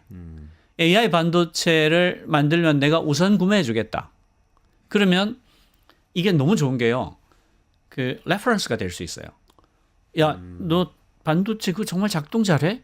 한국 정부가 쓰고 있어요. 아, 우리나라 벤처 기업들한테도 굉장히 네. 큰 인커리지가 될 수 있겠네요. 너 이거 그 시장에서 작동한 적 있어? 한국 정부가 써서 이런 훌륭한 결과를 냈어요. 그렇죠. 시장에서도 정부 공신력은 인정을 대한민국은 하죠. 인정해 주니까요. 네. 거기서 좋은 성과를 내는 거예요. 그러면 밖에 나가서 말하기가 너무 좋잖아요. 네. 아, 뭐 경기도하고 우리가 이런 프로젝트를 같이 해서 이런 성과를 내서 이게 세계적인 모범 사례가 됐습니다. 혹은 뭐 조달청에서 이런 프로젝트를 같이 해서 이만큼 훌륭한 성과를 냈습니다.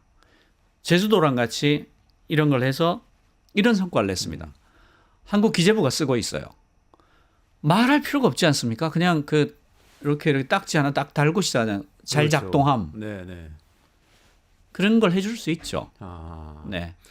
게다가 비상계엄 때문에 우리나라 이미지가 많이 망가지긴 했지만 우리나라 이미지가 그 전까지는 또 상당히 좋았지 않습니까? 테크놀로지에 앞서 있던 이미지. 그리고 저는 이번 일도 잘 마무리가 된다면 네. 오히려 홍보하기 더 좋을 수 있겠다라고 생각을 해요. 그게 뭐냐면 어떤 일이든 사고는 날 수 있다. 네. 그런데 그 사고를 어떻게 수습하느냐는 사람마다 다르다. 아, 그 레질런트 하자 그러잖아요. 강건하다. 회복할 네. 수 있다. 회복 탄력성. 회복 뭐 이렇게. 탄력성. 네. 대한민국이 얼마나 강건한 회복 탄력성을 가지고 있는지를 당신들이 봤잖아. 아, 여기는 200만 명이 시위를 해도 한 명도 안 다쳐. 다 청소해놓고 가. 그리고 너네들 이런 100만 명, 200만 모이는 시위장에 유모차 끌고 나오는 거 본 적 있어? 그렇죠. 대한민국은 그만큼 안전한 나라야. 네. 그 시민들의 민도가 이 지경으로 높다고 라고 말을 할 수 있는 훨씬 더 훌륭한 기회가 될 수 있어요. 아. 그러니까 그 사고에 대한 그 검증도 끝나 있는 그러니까 왜 자동차 팔 때 이게 충돌 시험 하잖아요. 네. 대한민국 민주주의는 충돌 시험까지 마친 거야. 아, 너네 차는 아직 그런 거 안 해봤잖아. 너네 그 사고 나면 견딜 수 있겠어? 우리는 부딪혀도 괜찮아. 아, 오히려 리브랜딩 될 수도 있겠네요. 마음 놓고 투자해. 네네. 우리는 이미 좌측, 우측, 후방, 뭐 충돌 시험, 화재 시험 다 끝난 전기차야. 대통령이 쿠데타 일으키는 것도 극복했어. 네. 이렇게 되는 거예요. 쿠데타 프루프. 아유, 의장님. 근데 지금 두 가지 말씀 주셨는데 시간이 다 돼가지고 네네. 더 지금 한 100가지 있으시죠. 그래도 한 가지 더 좀 중요한 거 말씀해 그러니까 주시면 산업 측면에서는 좋겠습니다. 그렇고요. 네네네. 또 하나 생각해야 될 게 있어요. 뭐냐면 AI가 아까 제가 전기기관이나 전기만큼이나 사회를 충격을 주고 바꿀 거라고 했잖아요. 당장 예상되는 것은 일자리가 엄청 사라질 겁니다. 아, 네. 이미 그 유럽에서 확인된 사실이 네. 그 프리랜서들 네. 일자리가 미친 듯이 줄어들고 있어요. 아. 왜냐하면 정규직으로 바로 쫓지 못하니까. 아, 그렇죠. 고용 보호가 그게 안 되니까. 여기서부터 오는 건데 아. 이게 이렇게 녹아내리면 정규직이 안전하겠냐? 그럴 리가 없어요. 왜냐하면 모든 사람이 팀이 되거든요. 아. 한 명이 팀급의 효율을 낼 수 있게 되는 거예요. 아. 그러면 녹아내릴 수밖에 없어요. 네. 그래서 자, AI가 사회에 던지는 충격이 이만큼 큰데 대한민국은 한 사회로서 이걸 어떻게 받아줘야 돼? 네. 에 관한 합의를 지금부터 시작해야 됩니다. 아. 엄청나게 충격적일 거예요. 사회 정책에 대한 네, 네, 합의가 네. 필요한 거네요.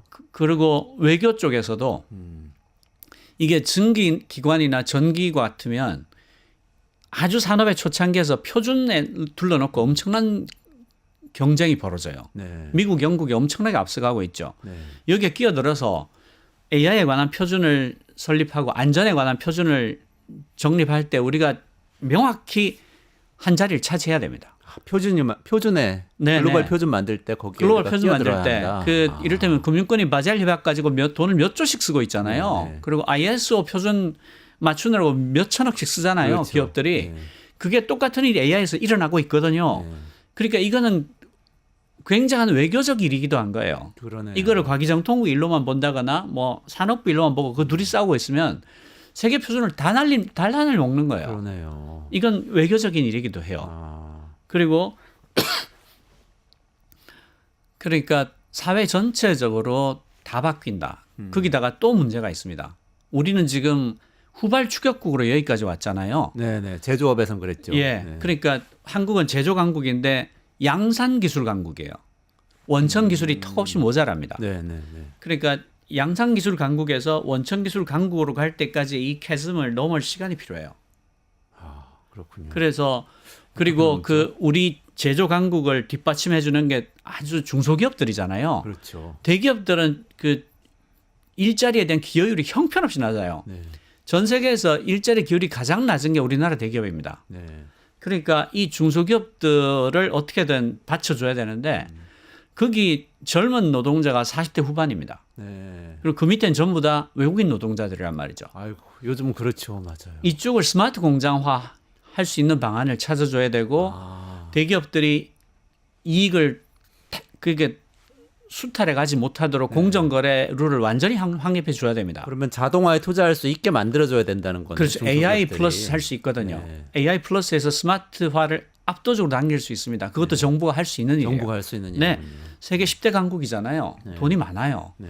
그러면 AI 스타트업들하고 이런 중소기업들을 결합해 주면 AI 스타트업들은 자기들 매출 경로가 생기고 현장에서 직접 자기 실력을 확인해 볼 수 있는 너무 훌륭한 발판이 되고 그러네요. 이 젊은 사람이 40대 후반인 뭐 얘 물 떠와라 애기야 이런 막 40대 후반이 와서 얘 형님 이래야 되는 그 환경도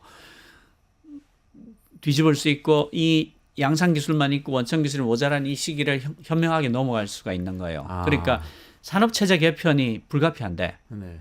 왜냐하면 지금 이대로 가면 모든 걸 다 중국한테 뺏길 수밖에 없어요. 모든 걸 다 중국한테 뺏긴다. 예, 지금 중국이 이미 우리 거 엄청나게 갖고 갔잖아요. 근데 이 지경으로 가면 이미 불 보듯이 뻔합니다. 그러니까 이미 8개월, 9개월 날린다는 그 점에서도 너무 안심한 거예요. 네. 중국이 다 가져갈 겁니다. 제조업은 지금 형태로는 그림이 안 그려지잖아요. 네. 그래 스마트 제조업으로 재빨리 전환을 해야만 그러니까 산업 그나마 전환을 살아남을 수 해야 있다. 되는. 아, 왜냐하면 인구는 자꾸 줄어요. 네. 인구가 줄으니까 젊은 친구들이 갈 수도 없어요. 그러면 스마트 공장으로 만들어서 젊은 친구들이 갈만하게 만들어줘야 되고 이익을 대기업들이 일방적으로 가져가지 못하게 공정거래 툴을 확립을 해서 이 중소기업들이 젊은 친구들한테 괜찮은 급여를 줄 수 있게 만들어 줄 수 있어야 돼요. 그리고 양산 기술밖에 없는데 원천 기술을 가질 수 있도록 시간을 벌어줘야 됩니다. 벌어줘야 한다. 네. 알겠습니다. 의장님 오늘 여기까지 해야 될 것 같은데 예. 오늘 무너져 내린 AI, 한국 AI 어떻게 해야 될 것인가?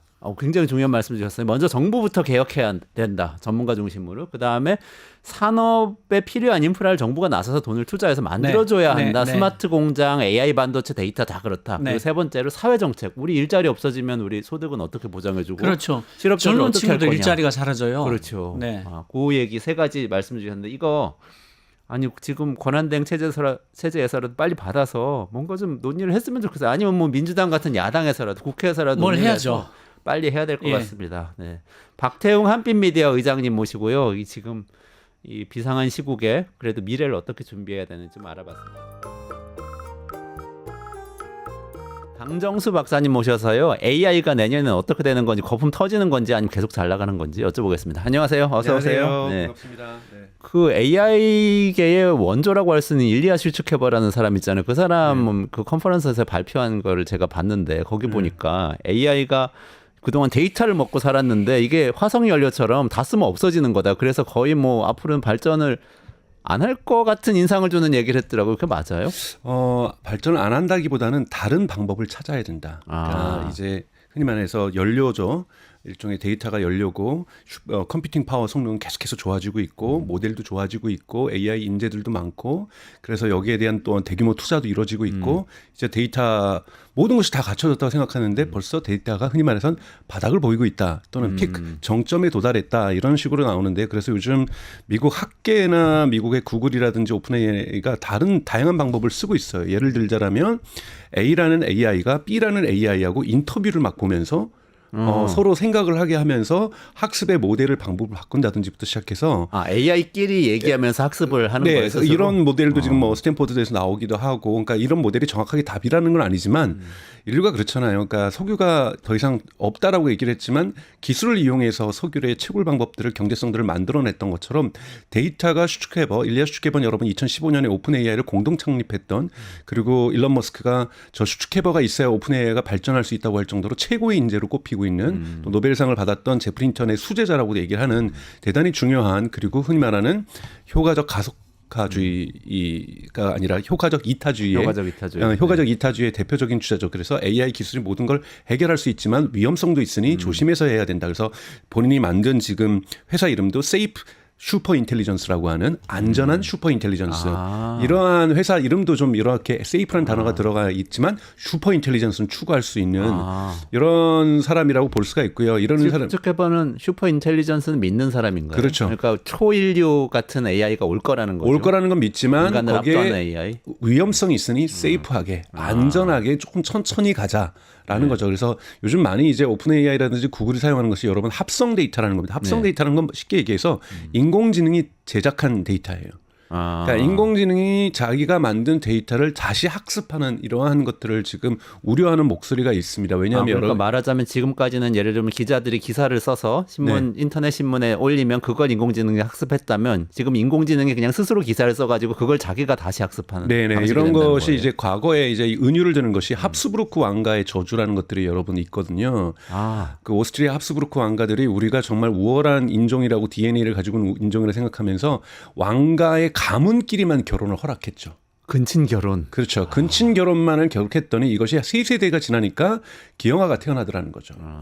이렇게 얘기를 하면서 합성 데이터가 아직까지는 증명되지 않았다. 학습은 할 수가 있는데 이것이 결과적으로 AI를 망칠 수 있다. 그래서 말씀하셨던 AI 거품론에는 두 가지 축이 있습니다. 바로 슈츠케버와 같이 기술적인 제약사항이 있다. 즉 데이터가 고갈되어 가면서 합성 데이터만 써야 되는데 합성 데이터는 아직은 좀 위험성이 있을 수 있고 위험한지 안전한지 아직 검증되지 않았다. 이런 부분에서 기술에 대한 어떤 우려를 갖고 있는 거품론들이 주장하는 거고요. 그리고 저도 여기서 여러 번 말씀드렸지만 너무나도 많은 투자가 이루어지고 있죠. 대표적으로 올해 한 해만 아마존이 750억 달러를 AI에 투자를 했습니다. 750억 달러. 그러니까 어마어마한 돈이죠. 네, 정말 한 기업이 대출도 없이 이렇게 750달러를 억 달러를 투자할 수 있다는 건 어마어마한 거예요. 그러니까 예를 들면 이번에 손정희 대표가 미국 가서 트럼프 앞에서 우리가 앞으로 3년간 1,000억 달러를 미국에 투자하겠다는 게 그렇게 대단한 돈이 아닌 것이 이미 아마존은 750억 달러를 투자를 하고 있고요. 마이크로소프트도 500억 달러를 투자를 했고요. 지금 메타도 한 400억 달러를 투자를 했고요. 구글도 한 500억 달러를 투자를 했고요. 이 정말 이들이 약 4개 기업이 2천억 달러를 지금 투자를 하고 있다 보니 많은 사람들이 두려워하는 것은 그거에 대하면 한 4천억 달러, 5천억 달러는 벌어줘야 되는데 과연 벌 수 있겠냐라는 부분이 있는 건데 저는 거품은 맞다라고 저는 생각이 들어요. 아직까지 이렇게 들어간 돈에 비해서 매출이 만들어지고 있는 것은 아니니까요. 근데 거품 여러분 터질 수도 있고 안 터질 수도 있고 첫 번째 논쟁 지점은 저는 안 터질 가능성이 조금 더 높다라고 보고 있고요. 왜냐하면 이제 인프라스트럭처를 깔고 있는 거고 이 인프라스트럭처 위에서 다양한 흔히 말하는 서비스 경쟁들 지금 AI 서치라든지 또는 AI 커머스라는 것도 지금 등장하고 있고 또 AI 요즘 이 동무 서비스들 말동무라고 하고 AI 친구 서비스가 요즘 미국에서 폭발적으로 매출이 일어나고 있고 한국 같은 경우에도 리튼에서 이러한 유사한 서비스를 하고 있는데 11월에 처음으로 무료로 하다가 유료로 과금 체계를 바꿨는데 한 달 만에 11억의 매출이 나왔어요. 네. 그래서 이렇게 좀 AI 경제들이 본격적으로 다양한 서비스 영역에서 작동하기 시작하고 있고 또 특히 또 미국의 기업들의 생산성을 높이는 부분에 있어서 작동하고 있기 때문에 거품이 안 꺼질 가능성이 저는 있다고 보고 있습니다.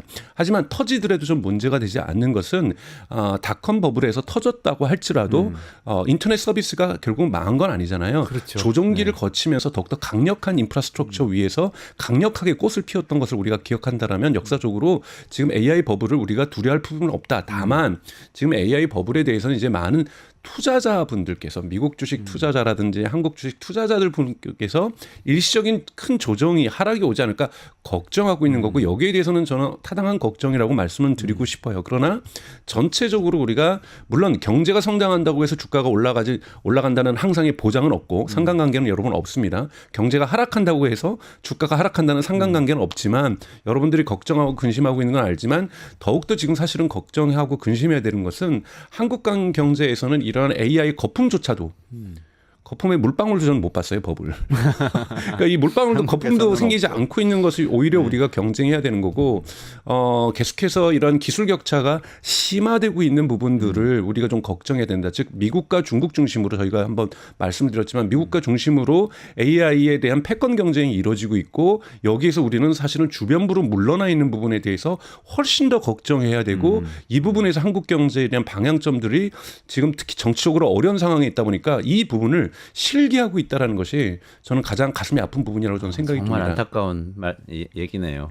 그러니까 근데 요약하자면 어쨌든 슈츠케버는 AI가 이렇게 학습할 데이터가 모자라게 됐다는 얘기를 하긴 했지만 결국에는 AI, 지금 생성 AI 성능이 더 좋아질 거라고는 생각한다는 말씀이죠. 여러분들 슈퍼인텔리전스를 믿는 거니까. 네네. 지난주에 구글의 제미나이 2.0이 나왔지 네네네. 않습니까? 2.0 나왔는데 저도 정말 놀랐어요. 처음으로 저는 구글이 오픈 AI를 조금 앞서고 있다라는 이런 그래요? 느낌이 들 정도로 항상 오픈 AI에 뒤처져 있었던 구글의 자존심이 구글의 2.0 플래시가 나오고 또 한국에는 공개되지 않고 미국엔 나왔지만 딥 리서치라고 해서 구글 제미나이가 딥 리서치를 해줘서 제가 어떤 주제로 연구를 하고 싶다면 무려 100여 개의 학술 논문을 분석해서 네.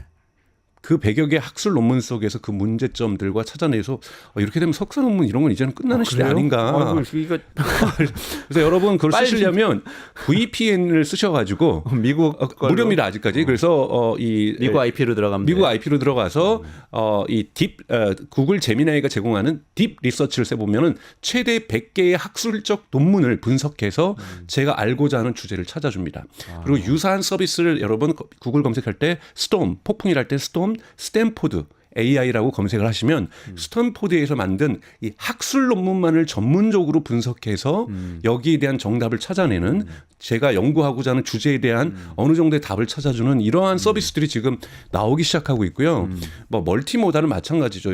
예를 들자면 지금 제미나이 2.0 같은 경우에는 제가 카메라로 제가 지금 엑셀 작업을 하고 있어요. 근데 뭔가 펑션 함수 하나를 좀 잘 못하겠어요. 그래서 카메라로 찍으면서 전체 얘가 그럼 도표를 분석합니다. 그냥 컴퓨터 화면을 분석하면서 그래서 제가 어떤 부분에서 함수를 좀 조정하고 싶은데 어떻게 좀 줄까 그러면은 답도 줍니다. 제안을 이렇게 해서 함수 조정을 해서 이 전체 엑셀을 갖다가 이렇게 한번 바꿔보세요. 이렇게 하면서 정말 계속해서 진화하고 있으면서 저희의 업무 효율성들 이런 부분들을 계속해서 진화시키고 있다는 부분에서 저는 AI의 성능 경쟁들이 이게 경쟁 구도 속에서 만들어지는 거잖아요. 그래서 미국은 대단히 빠른 속도로 진화하고 있다고 말씀을 좀 드릴 수가 경쟁하면서 있습니다. 점점 진화하고 있다. 네. 구글 말씀하셨으니까 한 네. 기업씩 한번 짚어보면 좋겠어요. 네, 네. 구글의 경우에는 그럼 제미나이 2.0을 토대로 해서 지금 다시 좀 늦었지만 오픈 AI보다 늦었다고 평가받았지만 가속 페달 다시 밟고 있다. 네, 가속 페달을 밟고 있고 여러분도 아시는 것처럼 우리 지난 시간에 했던 것처럼 양자 컴퓨터 개발이라든지 그렇죠. 또는 웨이모 지금 자율주행에서 성과가 있고 내년에는 도쿄에서도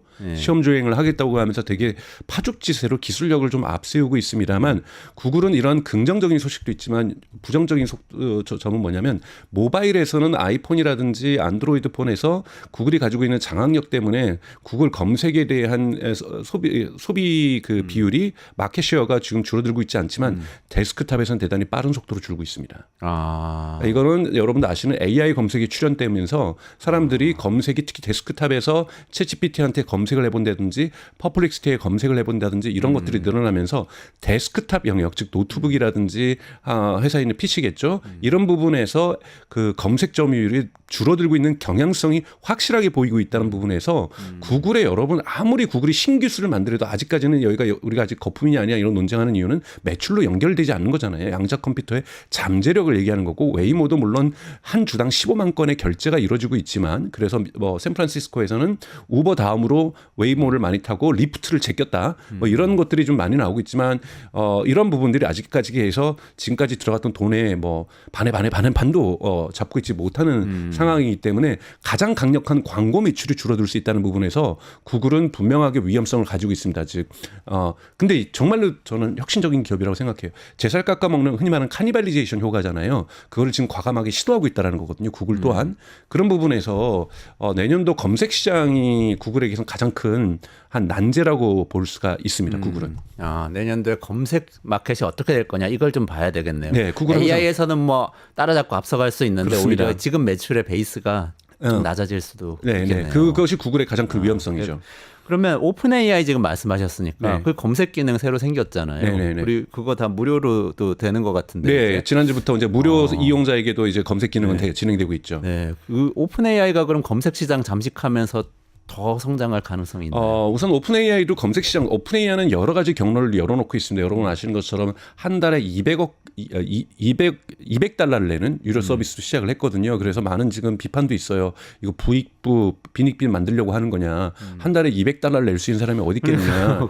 이건 이제 기업 단에서 연구소 단에서 대학교 단에서 쓸 수 있는 서비스이기 때문에 기능이기 때문에 특정 목적에 의해서 맞춰 쓸 수 있는 거기 때문에 저는 이것이 부익부 빈익빈을 만들려는 거라고 저는 보지는 않습니다. 이런 서비스를 내놓고 있지만 우선은 지금 갑자기 항상 오픈 AI가 이 판을 주도하면서 항상 장군을 치고 구글이 멍군 쳤었는데 지금 오래간만에 구글이 먼저 장군을 치는 그래서 오픈 AI가 멍군을 쳐야만 하는 이런 상황 속에서 오픈 AI에게는 더욱더 멋진 AI 기능들을 보여주는 문제점이 있고요. 그러니까 도전이 있고요. 두 번째는 이 매출 부분에서 한 요번에 50억 달러 이상의 손실을 보게 됩니다.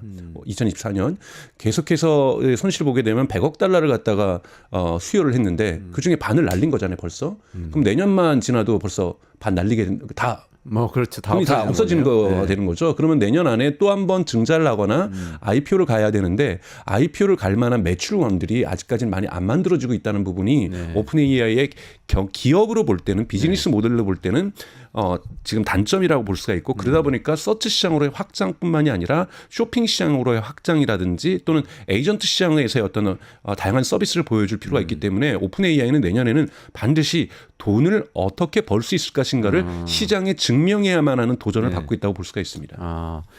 그 사우디가 가지고 뭐 900조 원 펀딩하겠다고 했던 거는 그러니까 AI하고는 상관없는 거예요. 그건 반도체 칩이었죠. 반도체 칩이었던 거고 지금 이제 한국 네이버를 비롯해서 한국도 많이 지금 사우디 가서 국부 펀드에서 AI 사우디가 요즘 AI에 대한 많은 투자를 하고 있거든요. 근데 지금 사실은 투자 받는 건 저는 중요하지 않다고 보고 있어요. 왜냐하면 지금 아마존만 해도 750억 달러를 투자하고 있고 지금 돈이 부족한 건 아니거든요. 네. 문제는 이 돈을 가지고 내년에는 뭘 보여줘야 되냐면은 이제는 지속 가능하다라는 수익성을 보여줘야 되는 것을 내년에도 못 보여주면 안 되고 내년에도 계속 투자만 해서는 안 되거든요. 그래서 내년에는 이런 실마리들을 보여줘야만 한다는 부분에서 성장의 실마리 여기서 성장이라는 것은 매출 성장의 실마리를 보여줘야 된다는 부분에서 기업들이 많은 도전을 받고 있다고 볼 수 있습니다. 오픈 AI는 최근에 소라 그 동영상 제작 네. 서비스도 조금 업그레이드된 거 내놨는데 바로 구글에게 것 같아요. 왜냐하면은 바로 그 다음 날 항상 그랬거든요.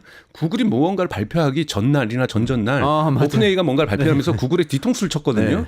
이번에는 그러면서 오픈 AI가 이번에 뭐랬냐면 크리스마스 시즌 때 우리가 크리스마스 미국이나 유럽에서는 이렇게 칼렌더 열어보듯이 12일 동안 매일 신제품을 발표했어요. 그러면서 오픈 AI가 공세를 하면서 구글을 압도하게 됐다는데 구글이 준비됐듯이 구글이 그 BO라고 하는 BO2라고 하는 소라를 압도하는 이런 동영상 제작 툴부터 시작해가지고 제미나이 2.0부터 플래시부터 시작해서 제미나이 2.0 플래시가 나왔거든요. 그건 2.0도 나온다는 뜻이거든요. 그래서 구글이 먼저 이번에는 오픈 AI의 뒤통수를 쓰는 그래서 소라보다 더 좋은 비디오 생성기도 만들어내면서 경쟁의 결과들이 대단히 값지게 지금 나오고 있다고 볼 수 있습니다. 12월에. 네. 그러니까 오픈 AI는 어쨌든 IPO 가는 게 최대 이벤트겠네요. 투자자들 입장에서 보면. 근데 거기 가려면은 요 지금 내놓은 것들이 돈으로 바뀌는 그 부분을 입증해야만 하는 상황이고. 그것이 2025년에 반드시 입증해야 됩니다. 네. 구글은 검색 시장의 매출을 어디까지 지킬 수 있을 거냐. AI는 상당히 이제 또 기술은 많이 따라잡은 것 나가 같은데 있는데. 뭐 그런 상황이네요. 좀 넘어가 가지고 마이크로소프트 말씀 좀 해주시죠. 그러니까 마이크로소프트는 계속해서 여러분 분기별 실적을 보게 되면은 두 자릿수의 퍼센트의 매출 증가율과 영업이익 증가율을 보여주고 있으면서 건실하게 성장을 하고 있다고 볼 수가 있습니다. 지금 계속해서 투자를 하고 있고, 근데 이런 부분들의 매출이 두 군데서 나오고 있는데 하나가 이제 클라우드 사업, 애저라고 하는 클라우드 사업이 성장을 하고 있는 거고요. 그리고 두 번째는 이 B2B용 솔루션이라고 할 수 있는 다이나믹스라든지 뭐 이러한 360이라든지 이런 서비스들에서 지금 계속해서 매출 성장들이 이루어지고 있는데, 마이크로소프트의 단점은 코파일럿, 즉 챗GPT를 마이크로소프트에서 이름을 바꿔서 코파일럿이라고 나왔는데 이 코파일럿 자체가 그렇게 인기가 좋지가 않습니다. 그러니까 이 코파일을 업무용에 결합을 했는데 네네. 너무 아직 성숙되지 않는 에이전트가 되지 않았던 단계에서 바로 흔히 말하는 워드라든지 프레젠트 뭐 하는 파워포인트라든지 네. 엑셀 이런 데 결합을 시키고 기업에 이런 데 연결을 시켰었는데 이 부분들에 대한 호감도가 떨어지면서 사람들이 코파일럿보다는 오히려 더욱더 전문화된 서비스를 많이 쓰게 되는, 또는 챗GPT를 더 쓰게 된다든지 클로드를 쓰게 되면서 사실상 이 챗봇 시장에서는 의미 있는 성과를 내고 있지 못한 것, 이것이 이제 마이크로소프트의 단점이라고 볼 수가 있는 거고요. 내년에 이제 마이크로소프트가 11월에 이 코파일럿 스튜디오라든지 다이나믹 365에서 에이전트 서비스를 내놨거든요. 그래서 마이크로소프트도 마찬가지죠. 즉 내년에도 저는 분기별로 성장해서 두 자릿수 성장률, 즉 16%, 17% 이렇게 매 분기 성장하는 것은 되게 건실한 성장이거든요. 지금 세계 경제 상황에서도 이런 성장은 이어나가겠지만 코파일럿의 실패를 어떻게 만회하면서 AI 에이전트 시장에서는 어떻게 이것을 특히 B2B 시장에서 매출로 돈으로 만들어낼 것인가를 도전받는 시기가 2025년 마이크로소프트에게 중요한 부분이라고 저는 볼 수 있습니다. 아, 그렇군요. 그러면 엔비디아 여쭤보고 싶은데, 엔비디아는 지금 지난번에 몇 번 나오셔가지고 계속 이 칩에 대한 AI 칩에 대한 수요가 이 빅테크에 있기 때문에 괜찮을 것 같다고 말씀을 주셨는데, 또 슈츠커버 얘기를 생각을 해보면은 이제 대규모 학습을 하는 시대가 끝나가고 있는 거 아닌가? 그러면은 이제 AI 칩이 이렇게 비싼 AI 칩이 계속 많이 필요한가? 이런 고민도 하게 되는데요. 우선은 보셔야 될 것은, 저는 엔비디아는 건실하게 보고 있는데요. 왜냐하면 그러니까 물론 여러분 건실하게 보고 있고 지속적으로 성장한다는 것이 주가가 계속 올라간다는 말은 그건 아니죠. 항상 아니죠. 분리해서 생각을 해 보셨으면 좋겠습니다. 우선 이번에 이제 브로드컴이 되게 관심을 받았잖아요. 앞으로 엔비디아의 쌍두마차를 누릴 곳은 브로드컴이라고 하는데, 브로드컴하고 우선은 엔비디아가 만드는 칩이 다릅니다. 엔비디아는 대단히 제너럴 퍼포스, 일반적으로 쓸 수 있는 GPU, 그래서 AI 전반에서 학습과 추론해서 다 쓸 수 있는 거고, 브로드컴이 만드는 것은 ASIC라고 해서 맞춤형 반도체예요. 그래서 애플에서 예를 들면 그걸 쓰겠다든지 좀 이러한 부분들이 만들어지면서 굳이 이렇게 좋고 비싼 GPU가 필요 없고 특수 맞춤형으로 우리에게 필요한 것에 대한 시장이 커지고 있다라는 거고, 이런 부분들은 빅테크들 중심으로 이런 부분들이 나타나고 있고, 또 이번에 아마존 같은 경우에도 엔비디아의 H백과 경쟁할 수 있는 자체 칩을 만들어서 데이터 센터를 만들고 있거든요. 이런 부분들이 이제 만들어지면서 엔비디아의 시장은 끝나는 거 아닌가라고 여러분 걱정을 하고 계시는데요. 그렇지 않습니다. 워낙 메타라든지 마이크로소프트, 아마존, 구글 이 4개 기업이 전체 엔비디아의 매출의 40%를 차지하는 부분이 있었고, 나머지에 대한 수요, 대기 수요가 엄청나거든요. 대기 수요가 엄청나고 한국도 언젠가는 데이터 센터 줘야 될 거 아니에요. 네. 그럼 엔비디아에서 지금 칩도 못 갖고 칩 사갖고 와야 될 거 아니에요. 그래서 그러니까 잠재 수요, 기다리고 있는 대기 수요가 대단히 크다라는 부분에서 엔비디아가 앞으로 만들어갈 시장은 되게 크다. 그리고 하나 또 보셔야 될 것들은 엔비디아는 결국은 설계를 하고 디자인하지만 이것을 생산하는 건 TSMC가 하고 있잖아요. 여러분 2025년이 대단히 중요한 것은 TSMC 공장이 3개가 하반기에 오픈합니다. 미국에 있는 TSMC 공장, 그리고 일본에 있는 TSMC 공장, 독일에 짓고 있는 TSMC 공장이 빠르면 2025년, 늦으면 2026년에 공장에 가동을 하게 돼요. 근데 이 3개 공장의 그 생산 캐파시티가, 생산 양의 어떤 규모가 지금 타이완에 있는 것과 거의 유사합니다.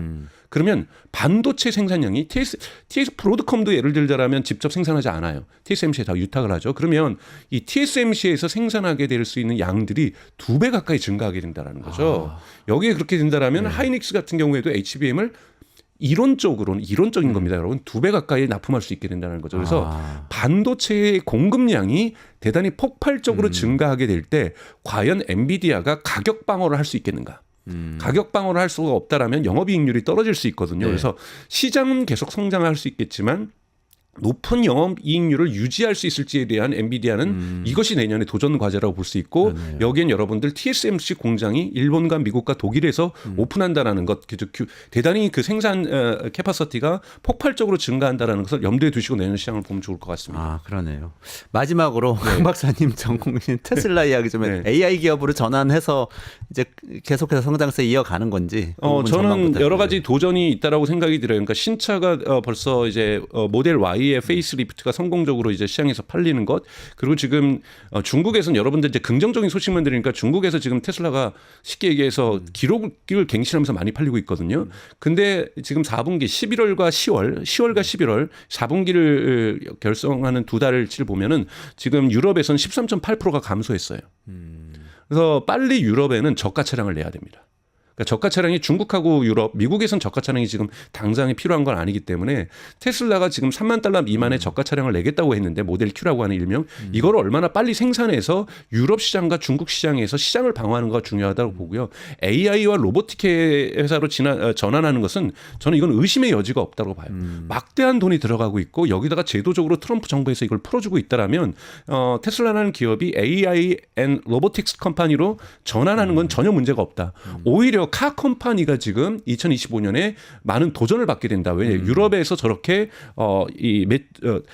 테슬라만 줄어드는 건 아닙니다, 여러분. 유럽의 전체적으로 자동차 시장이 지금 줄어들고 있어요. 축소되고 있고 폭스바겐 위기에 처하고 있고 메르세데스 벤츠, BMW 다 위기에 처하고 있고 르노도 위기에 처하고 있고 그렇기 때문에 유럽의 자동차들의 자동차 산업의 위기 속에서 이거는 자동차 산업이 전체가 망가지면 시장 자체가 망가지면 그렇죠. 테슬라라도 뭐 힘을 쓸 수가 없는 거잖아요. 현재로선 매출로선 자동차 기업이 네, 중요한 거니까. 그렇기 때문에 테슬라가 2025년 이 붕괴하고 있는 유럽 시장에서 어떻게 테슬라가 매출을 상승시킬 것인지 아니면 유지할 것인가가 테슬라에겐 가장 큰 도전이 될 수도 있다라고 좀 말씀을 드리고 싶고 AI나 로보틱스는 저는 걱정할 문제가 아니라고 생각이 들어요. 미국이 완전히 이제는 테슬라 트럼프 정부에서도 AI에 대한 강력한 드라이브를 걸겠다라는 건 명확하기 때문에 이 부분은 저는 의심하지는 않고요. 다만 이제 이 트럼프가 이번에 예약했던 것처럼 보조금은 없애지만 배터리를 생산하거나 배터리의 원료에도 관세를 매기겠지만 선택적으로 몇 개를 면세를 시켜주겠다고 했거든요. 그럼 예를 들면 흑연 같은 경우에는 배터리에 들어가는데 이건 100% 중국에서 해요. 이거는 관세를 매기지 않겠다는 뜻으로 저는 해석이 돼요. 그러면서 배터리의 미국 생산을 독려하겠다라는 바이든 정부의 정책은 이어가는 걸로 보고 있는 거죠. 즉 주유소, 그러니까 충전소에 대한 보조금 없애겠다, 자동차 구매에 대한 보조금을 없애겠다. 하지만 배터리 생산이라든지 원료 생산에 대한 보조금은 유지하겠다라고 지금 정책을 밝히고 있거든요. 이것이 제가 여러 번 나와서 테슬라보다 다른 기업이 더 손해를 봤기 때문에 테슬라는 큰 손해를 안 볼 거라 보지만 사실 딱 뚜껑 까봐야 되거든요. 정말 보조금이 지금 미국에서도 12월 자동차가 많이 팔려요. 왜냐하면 내년에 보조금 사라진다니까 사람들이 지금 미리 사고 있는 거거든요. 선구매가 이루어지게 될 경우에 수요가 이동을 하는 거기 때문에 실제로 내년 1분기 때는 보조금이 또 사라지면서 대단히 미국의 자동차 시장도 차가워질 수 있습니다. 대단히 차가워질 수 있고 이 부분도 테슬라에게는 부정적인 영향을 미칠 수가 있다라는 거죠. 이 부분을 극복해내는 것이 테슬라에게는 되게 중요한 유럽에서의 차가워진 유럽 시장, 이미 차가워진 유럽 시장, 앞으로 차가워질 수도 있는 미국 시장에서 테슬라가 얼마나 힘있게 자동차 매출을 만들어 나가느냐가 테슬라에게는 2025년의 도전이라고 볼 수가 있습니다. 그렇군요. 마지막으로 그럼 내년에 2025년에 우리를 와우하게 깜짝 놀라게 만들 기업을 하나를 꼽는다면 어떤 게 그럴 가능성이 저도 있을까요? 사실은 많이 고민을 했어요. 비바 시스템스라고 해서 의료 클라우드 시스템 이런 데도 성장하고 있고 브로드캠도 성장하고 있지만 저는 가장 중요한 거는 자율주행이 정말로 인류에게 여러분 1년에 약 통계적으로 보면 250만 명이 죽어가고 있어요, 교통사고로. 네. 그래서 인류의 문제를 푸는데 이건 어떤 기업의 주가가 올라가는 것도 중요하고 경제성도 중요하지만 인류 사회의 한 단계 진화해서 교통사고 사망률을 우리가 제로로 만들려고 하는 것은 대단히 인류가 가져야 될 목표라고 저는 보고 있는데요. 가장 중요한 것은 자율주행의 성취라고 보고 있고요. 네. 그러면서 웨이모하고 저는 서구는 중국은 한 축으로 분명히 여기서도 여러 번 말씀드렸지만 웨이모하고 테슬라가 자율주행에 어느 정도 성공하고 있느냐 아마 5월 정도로 지금 블룸버그의 어제자 보도에 따르면 5월 정도 테슬라가 텍사스에서 오스틴에서 로봇택시 실험 테스트에 들어갈 거라고 보고 있어요. 이 성공 여부가 대단히 사회사적으로 경제나 주식에서도 의미가 있지만 사회사적으로 되게 의미가 있는 사건이 될 수도 있다. 과연 정말로 인류가 자율주행이라는 꿈에 도달할 수 있는지를 2025년에는 우리가 판단을 할 수 있을 거라고 저는 생각이 듭니다. 아, 그러네요. 우리의 이 자본주의 시장 경제의 문명이란 것은 어떻게 보면 자동차의 문명이라고도 할 수 있는데요. 네. 그것에 있어서 한 단계 완전히 이 네. 전환점을 맞는 그 시기가 내년 5월에 올 수도 있다. 테슬라 네. 로보택시를 통해서 아니면 뭐 내년에 구글 웨이모를 통해서 올 네. 수도 있겠다. 네. 그게 와우 모멘트다. 맞습니다. 아, 깔끔한 정리 감사드립니다. 강정수 박사님하고 2025년 AI 빅테크 전망 한번 살펴봤고요. 네, 최승병 박사하고 같이 하는 전쟁과 경제 이야기 오늘도 진행해 보겠습니다. 최 박사님 어서 오세요. 네, 안녕하십니까? 우리나라가 이렇게 비상계엄과 이 내란으로 난리인 가운데 네, 또 국제사회에서 많은 일들이 벌어지고 있죠. 네, 정말 한시라도 저희가 경기를 늦출 수 없는 상황이 진짜 정광석화처럼 벌어지고 있습니다. 네. 저희가 뭐 모두가 비상계엄에 정신이 팔리고 탄핵을 시켜야 한다는 그 흐름에 동참하고 있던 사이에 국제사회에서 그동안 진짜 또 한 번 경천동지할 일들이 벌어졌습니다. 대표적인 것이 바로 그 오랜 세월 동안 반세기 넘게 철권 통치를 해온 아사드 가문의 시리아가 무너졌죠, 이번에. 시리아 정권이 네. 반군이 이제 정권을 잡은 거죠. 네. 아. 갑자기 반군이 대공세를 펼치더니 그 무시무시하던 아사드 정권을 전복시켜 버렸습니다. 엄청나게 이 강력한 정부라고 생각들을 하고 있었는데 네. 독재 권위주의 정부였잖아요. 근데 어떻게 그렇게 하루아침에 바뀌었나요? 그러게요. 뭐 저도 잠시 한눈을 팔고 있다가 정말 이 흐름을 잠시 놓쳐갖고 다시 따라잡는데 시간이 좀 걸렸습니다. 여러분들도 뭐 이걸 잘 쫓아가지 못하신 것 같아갖고 제가 한번 사건의 흐름을 짤막하게 정리해 보겠습니다. 이 사건의 시작은 11월 27일이었습니다. 11월 27일에 그때 이 시리아 북부에 아직 튀르키예 접경지대랑 아래쪽 레바논 이라크 접경지대에 반군들이 많이 남아 있거든요. 그 반군 세력들과 시리아 정부군이 그동안은 아무래도 이 주변 강대국들의 개입에 의해서 어느 정도 그냥 현상 유지를 한 상태로 한참 동안 이 정체 상태를 이어왔는데 갑자기 11월 27일에 이 북부 쪽에 튀르키예 부근에 있던 반군들이 공격을 시작했어요. 그 공격의 목표는 시리아는 이 서부에 4대 도시가 있는데요. 그 중에서 제일 북쪽에 있는 알레포를 향한 공세가 시작이 됐습니다. 근데 이 알레포를 공격을 한 조직이 뭐 하야트 알-타히르 알샴이라고 해서 HTS라고 보통 이제 주로 얘기하는데요. 뭐 별로 그렇게 눈에 띄지 않는 조직이었는데 왜 오랜만에 공격을 하네? 웬일이지? 그동안 좀 힘을 좀 차렸나 보지 했는데 갑자기 1월 29일 이틀 뒤에 이 알레포가 함락이 돼 버렸습니다. 여기는 굉장히 중요한 도시이기 때문에 시리아 정부군도 계속해서 철저하게 저항을 하고 있었는데 어이없이 함락이 돼 버리니까 이게 무슨 사건이지? 라는 생각들이 있는 상황이었죠. 그리고 뭐 이제는 그래도 시리아 정부군이 정신을 차리고서 다시 반격을 해서 안정을 하겠지 싶었던 게 이제 비상계엄이 터질 그 시점이었습니다. 그런데 이 기세가 꺾이지 않고 반군들이 계속 공격을 남쪽으로 계속 퍼붓기 시작을 했습니다. 그래갖고 12월 5일에는 이 시리아 중부의 그 핵심 도시인 하마가 그 다음에 함락이 됐습니다. 하마는 그 4대 도시 중에서 네 번째로 큰 도시인데요. 여기도 다마스쿠스로 내려가는 중요한 관문이었는데 여기까지 함락이 되니까 그 다음부터 진짜 이거 심상치 않구나라는 생각이 들기 시작한 겁니다. 그리고 동시에 다른 지역에서 있던 반군들까지 공세에 가담하기 시작했어요. 남부 쪽에 요르단이랑 이라크 접경지대에 있던 부대들까지 이제 합세를 해갖고 이제 그쪽 부대들이 남쪽에 다마스쿠스까지 직접 공격을 시작했습니다. 이렇게 사방에서 이제 밀어치기 시작을 해갖고 그때부터 시리아 정부군들이 막 도망가기 시작한다는 얘기가 나오더니 급기야 12월 8일에는 완전히 반군들이 다마스쿠스까지 밀고 들어갔던 거죠. 그러면서 곧이어서 아사드가 러시아로 탈출했다 이런 소식이 들리면서 그 다음부터는 다마스쿠스의 반군들이 행진하는 이런 뉴스가 나오니까 이제 완전히 무너졌구나 이렇게 된 거죠.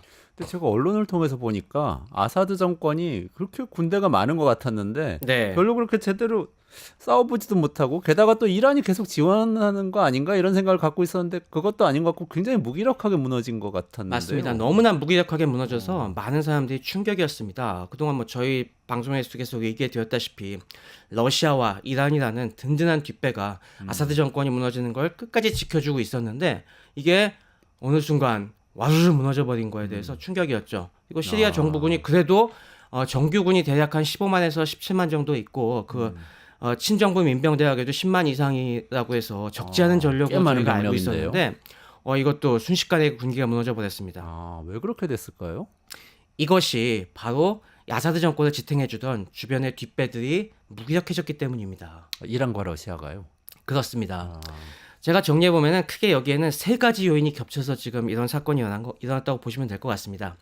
첫 번째는 최근에 있었던 이스라엘의 헤즈볼라 타격. 이게 굉장히 큰 역할을 했습니다. 계속 공격을 했죠. 네, 삐삐 공격부터 시작해서 헤즈볼라를 갖다가 완전히 무력화시킨 게 하나 있었고요. 그 다음은 역시 러시아 우크라이나 전쟁이 장기화된 것. 그리고 최근에 이란이 이 페제시키안 개혁파 정권이 들어서고 점차 국민들이 이런 지나친 외부 간섭에 염증을 느끼고 있는 이 세 가지가 겹쳐져서 이번 사태가 벌어진 거라고 보면 될 것 같습니다. 그 영향을 하나하나 살펴보면은 원래 이 시리아 정권의 아사드는 알라위파라는 사실 시아파로 분류되지만 시아파에서도 굉장히 이상하게 생각하는 그 굉장히 소수 종파가 잡고 있었거든요. 그렇군요. 네. 그러다 보니까 국민들 다수의 지지는 어차피 얻기가 힘들고 그나마 그래도 좀 비슷한 시아파를 좀 그래도 지키고 싶어하는 이란의 혁명 수비대와 헤즈볼라의 여러 가지 뭐 또 무장 지원 거기다 러시아의 또 이제 중동의 자기들의 발판을 유지하고 싶어하는 러시아의 이 항공 지원이 엮여져서 계속 버텨왔는데 제일 먼저 약해진 게 러시아였죠. 러시아가 지금 계속 이 트럼프 집권 전에 빨리 전쟁을 유리하게 끝내야 되는 것 때문에 지금 시리아에 있던 수많은 특히 공수부대들을 많이 이미 다 빼가갖고 지금 우크라이나 꺾기에 여념이 없습니다. 그래서 사실 시리아에서 러시아가 제 역할을 지금 못 해주고 있었고요. 그다음 이란 혁명 수비대가 최근 한 1, 2년 사이에 발을 굉장히 많이 뺐습니다. 아무래도 페제시키안 대통령 집권 이후에 정책도 있고 그리고 또 문제가 아사드가 굉장히 많이 이런 상황을 자초했습니다. 아사드가 그동안 어느 정도 좀 살만해지니까 점점 이란한테 우리 뭐 너네 도움 이제 필요 없는 것 같은데 하는 이제 만용을 좀 계속 부렸어요. 그랬어요. 그러니까 사이 완전히 척진 건 아닌데 약간 좀 이렇게 삐딱하게 나가니까 이란에서도 그래? 정말 필요 없어? 라고 하면서도 혁명수비대 병력들이 굉장히 많이 빠졌습니다. 네. 지금 특히 이번에 처음 도화선이 된 알레포 주변엔 원래 이란 혁명수비대가 굉장히 거기 거점이 강력하게 있었는데 어느새 이번에 보니까 다 나갔더라고요. 거의 이란 쪽에 지원 전투력이 없다 보니까 시리아 정부군만 지키고 있었던 거예요. 그러다 보니 그리고 굉장히 유능한 혁명수비대 지휘관들도 대부분 다 본국으로 돌아간 상태였습니다. 그러다가 이번에 사태가 이렇게 급박해지니까 갑자기 12월 초에 다시 소환돼서 왔는데 이미 뭐 전방부대 다 무너져서 지휘할 병력이 없는데 지휘관들이 온다고 뭐 해결될 리가 없었죠. 거기다가 역시 결정타는 이스라엘의 헤즈볼라 무력화가 제일 컸던 것 같습니다. 이란은 아무래도 위험하다 보니까 직접적인 병력 파병은 이란 병력들이 직접 들어간 것보다도 헤즈볼라를 이용을 해서 간접적으로 이 병력을 지원해 준 게 많았는데 지금 뭐 헤즈볼라가 연이은 이스라엘의 타격으로 지휘부가 와해되고 있던 병력들도 다 지금 또 레바논을 직접 침공하니까 그거 다시 수습하러 들어온 상태에서 진짜 알게 모르게 시리아를 도와주던 세력들이 다 빠져나간 거였습니다. 여기서 우리가 국제 정세를 파악하려면 꼭 알아야 되는 게 지금 레바논의 헤즈볼라를 이스라엘이 막 타격을 하고 그런 뉴스를 우리가 많이 들었잖아요. 근데 또 지금 시리아 정권하고 연결시켜서 말씀을 하셨단 말이죠. 이게 지금 레바논 시리아는 관계가 어떻게 해야 되는 건가요? 왜 헤즈볼라는 레바논에서 타격을 입었는데 시리아 정권이 무너지는데 좀 기여를 하게 되고 이렇게 되는 건가요? 뭐 헤즈볼라는 결국에 우리가 이란의 프록시라고 얘기하지 않습니까? 친이란 결국에 이란이 각종 자금과 무기 지원을 해주는 무장 세력인데 이들이 과거에는 이스라엘을 상대하는 데만 그러니까 이란의 손을 대신해서 그쪽만 해줬다면은 시리아 내전 때는 이 손을 이스라엘 쪽만 뻗지 않고 시리아로도 굉장히 많이 뻗었거든요. 결국에 시리아에 그나마 시아파랑 가까운 정권이 있는 상황에서 친이란 정권을 계속 유지해야 된다는 압박이 굉장히 심했기 때문에 결국에 이란군이 직접 들어가서 대규모 작전을 하면 좋겠지만은 그랬다가는 국제사회가 굉장히 비난을 살 수가 있으니까 헤즈볼라는 정규군이 아니지 않습니까? 그냥 무장단체이기 때문에 얘네들은 대규모로 개입을 하더라도 국제사회의 비난을 좀 피할 수가 있어요. 그렇기 때문에 이란이 헤즈볼라를 역시 여기도 행동대장으로 이용을 해갖고 헤즈볼라 대원들을 대규모로 시리아에 파병을 해서 거기서 또 직접 상대하는 병력들이 많았다는 거죠. 근데 이스라엘의 헤즈볼라 공격과 그리고 지상군 투입으로 인해서 헤즈볼라가 지금 본국 레바논 지키기에도 지금 바쁜 상황으로 몰리니까 시리아에서 병력이 빠지게 된 거고 그 공백을 이번에 반군들이 치고 들어온 거죠. 그러니까 제 기억이 맞다면 역사적으로 볼 때 시리아하고 레바논은 글쎄 예전에 2차 세계대전 이전에는 크게 구분이 안 되는 지역이었던 것 같은데 와서 맞습니다. 프랑스가 점령하고 한쪽은 시리아 쪽은 뭐 그러면서 막 여러 가지 변동이 생긴 거죠.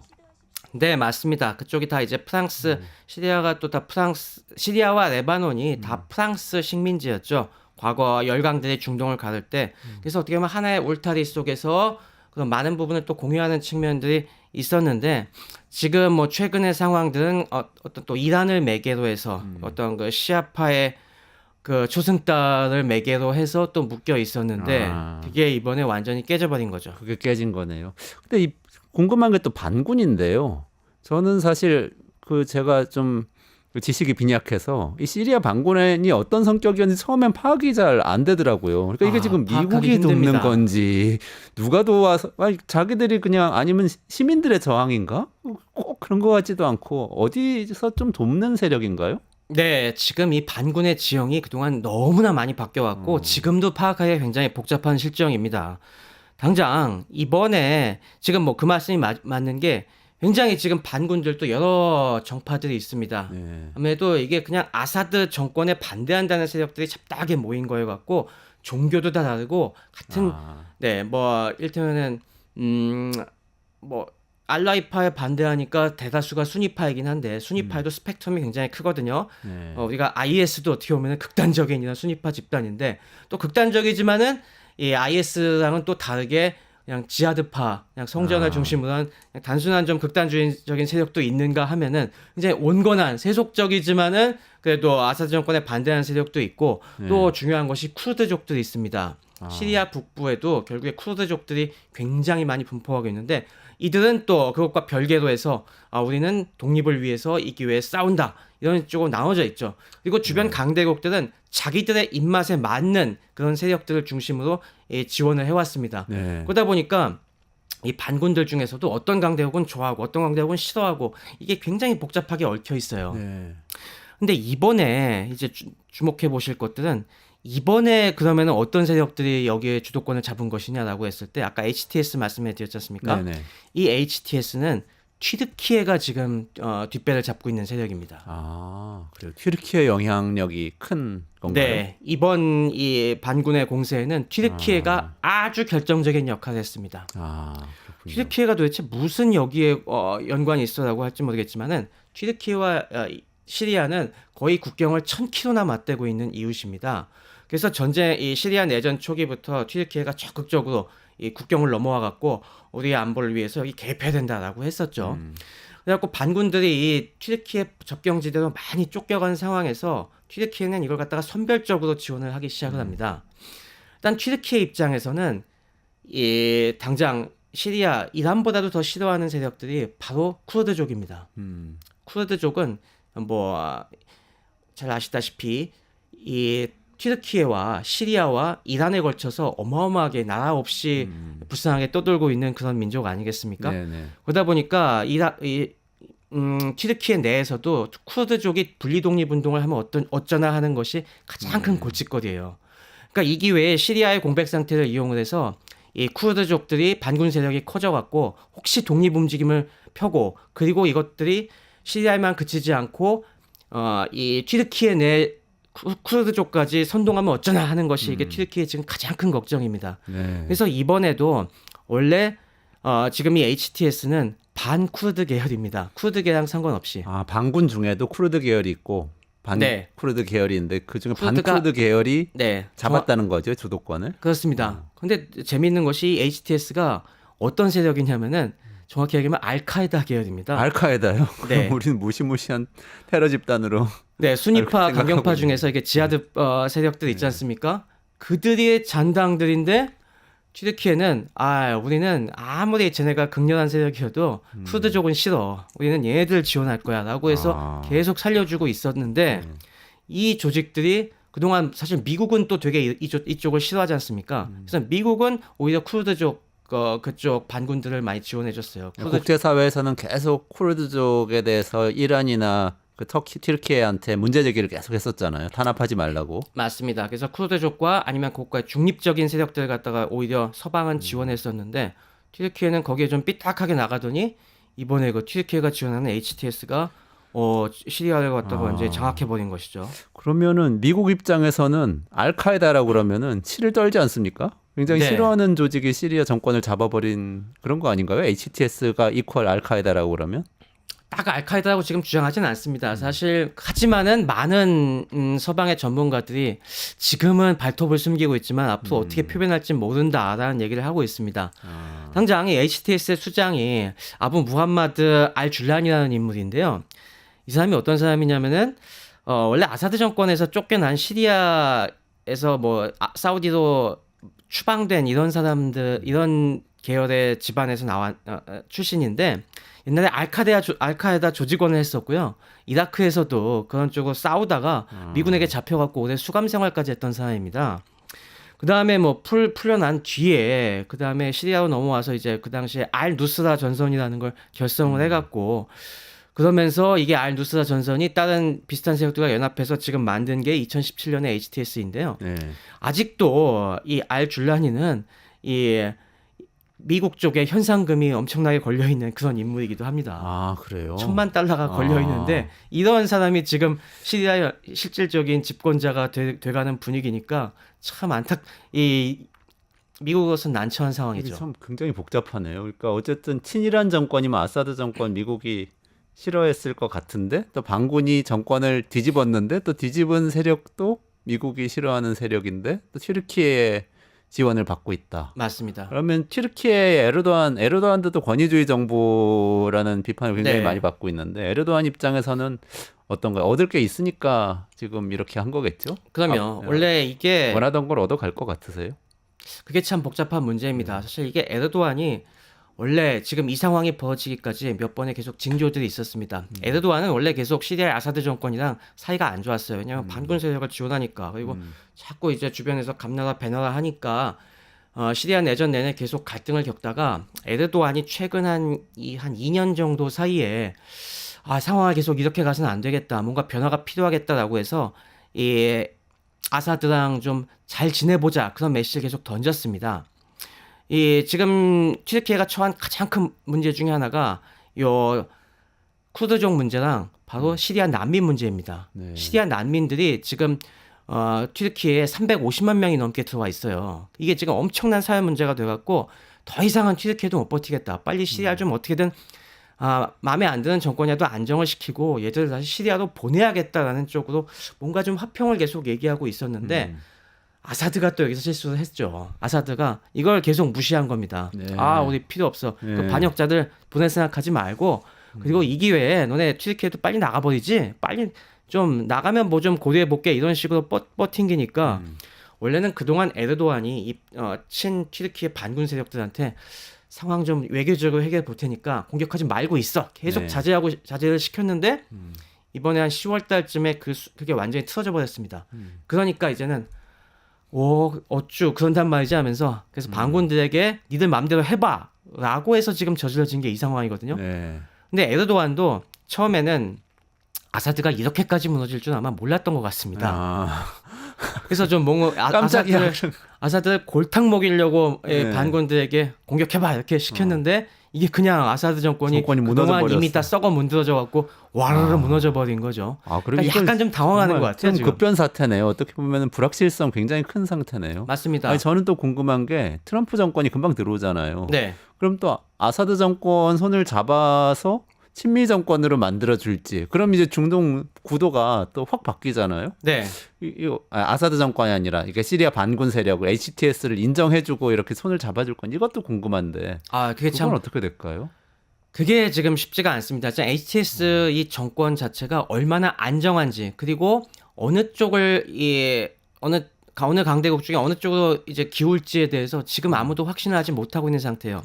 일단 튀르키예에게 제일 우호적인 건 사실입니다. 네. 그동안 계속 튀르키예가 도와줬으니까요. 그래서 이제 각별한 상황이라고 얘기하고 러시아랑도 그렇게 척지려고 하는 것 같지는 않습니다. 네. 하지만 분명한 거는 지금 미국에 대해선 그 과거에 뭐 알카에다 문제 때문에 대립하던 것 때문에 아직 미국에 대해서는 확실한 입장이 아닌 것 같고 다만 뭐 정권 초기니까 그나마 좀 웃는 척하고 있지만은 그리고 확실히 이란에 대해서는 너네 때문에 이 사단이 났으니까 꺼져라는 식으로 지금 나오고 있고 그러다 보니 이게 지금 어디로 튈지가 모르는 상황입니다. 이스라엘은 어때요?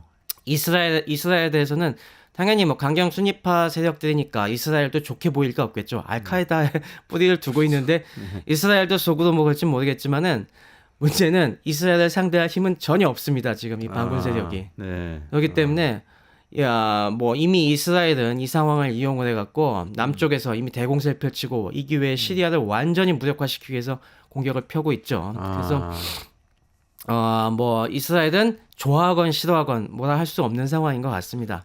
그러니까 지금 구도가 굉장히 사실은 복잡한데 원래는 우리는 단순하게 생각하면 이스라엘과 이란 사이에 중동 정세는 이스라엘과 이란 사이의 갈등을 축으로 이렇게 생각을 많이들 해왔던 것 같아요. 미국은 해왔죠. 이스라엘을 지원하고 그리고 이란이 거기에 굉장히 많이 노력을 기울여서 그 구도를 만들어가나 싶더니 네, 그 구도의 굉장히 중요한 주축들 중에 하나인 시리아가 갑자기 무너져 버린 건데 넘어가 버린 거죠. 그게 이상한 쪽으로 전혀 생각지도 않았던 이들의 성격은 무엇인가? 네, 튀르키예가 지원하는 알카에다 출신 이 조직이 이번에 장악을 한 겁니다. 트럼프는 에르도안하고도 친해질 수도 있을 것 같은데 그 전에 막 에르도안 트럼프한테 일종의 추파를 던지고 막 그러기도 맞습니다. 했었잖아요. 지금 뭐 트럼프가 에르도안이랑 에르도안이랑 네타냐후 같은 스트롱맨들 좋아한다는 거 뭐 네. 이미 잘 알진 사실이지 않습니까? 이번에도 반응이 인터뷰한 걸 제가 뭐 외신에서 봤는데 이게 지금 상황을 제대로 파악하는 건지가 좀 의심스러울 정도로 좀 동문서답도 하고 그러더라고요. 그러니까 뭐 에르도안 굉장히 현명한 친구지. 그러면서 이번에 뭐 화끈하게 잘 했던데 막 거의 이런 분위기예요. 그러니까 이게 앞으로 미국의 이 중동 관리에 어떤 악영향이 끼칠지 아직 다 파악 못한 것 같습니다. 그러니까 일단은 그래도 어쨌건 뭐 내가 좋아하는 지금 에르도안이랑 네타냐후가 지금 이득을 보고 있어. 걔들이 시리아를 잘 요리해주고 있어. 그럼 일단 좋은 것 같네. 뭐 그 정도 생각을 하고 있는 것 같습니다. 하지만 이제 이게 어느 정도 상황이 안정이 되고 이 정체가 드러나는 순간 트럼프 행정부도 어떻게 해야 될지 정말 고민이 심할 것 같습니다. 전체적으로 볼 때 중동은 어쨌든 석유를 이 산유국들이 있기 때문에 미국이 전략적으로 계속 중요하게 생각하고 관리를 해왔잖아요. 근데 네. 지금 뭐 셰일 오일 나오면서 사실 미국이 중동의 필요성이 별 낮아졌다는 얘기가 많이 나오고 트럼프는 네. 특히 그러면서 불개입주의 계속 천명하면서도 그래도 이스라엘 지원하면서 관리는 하는 것 같았는데 이란이 중요한 축으로 거기에 저항하고 있었단 말이죠. 그러면 지금 시리아가 이렇게 어쨌든 넘어간 것은 이란의 저항에 결정적인 타격을 줘서 뭔가 중동 정세가 정리되면서 미국이 편하게 발뺄 수 있게 해준다. 이런 생각해 볼 수 있나요, 혹시? 그게 가장 최상의 시나리오죠. 아무래도 이번에 이란이 너무나 큰 타격을 입었습니다. 이란은 그동안 시리아에 정말 많은 공을 들였거든요.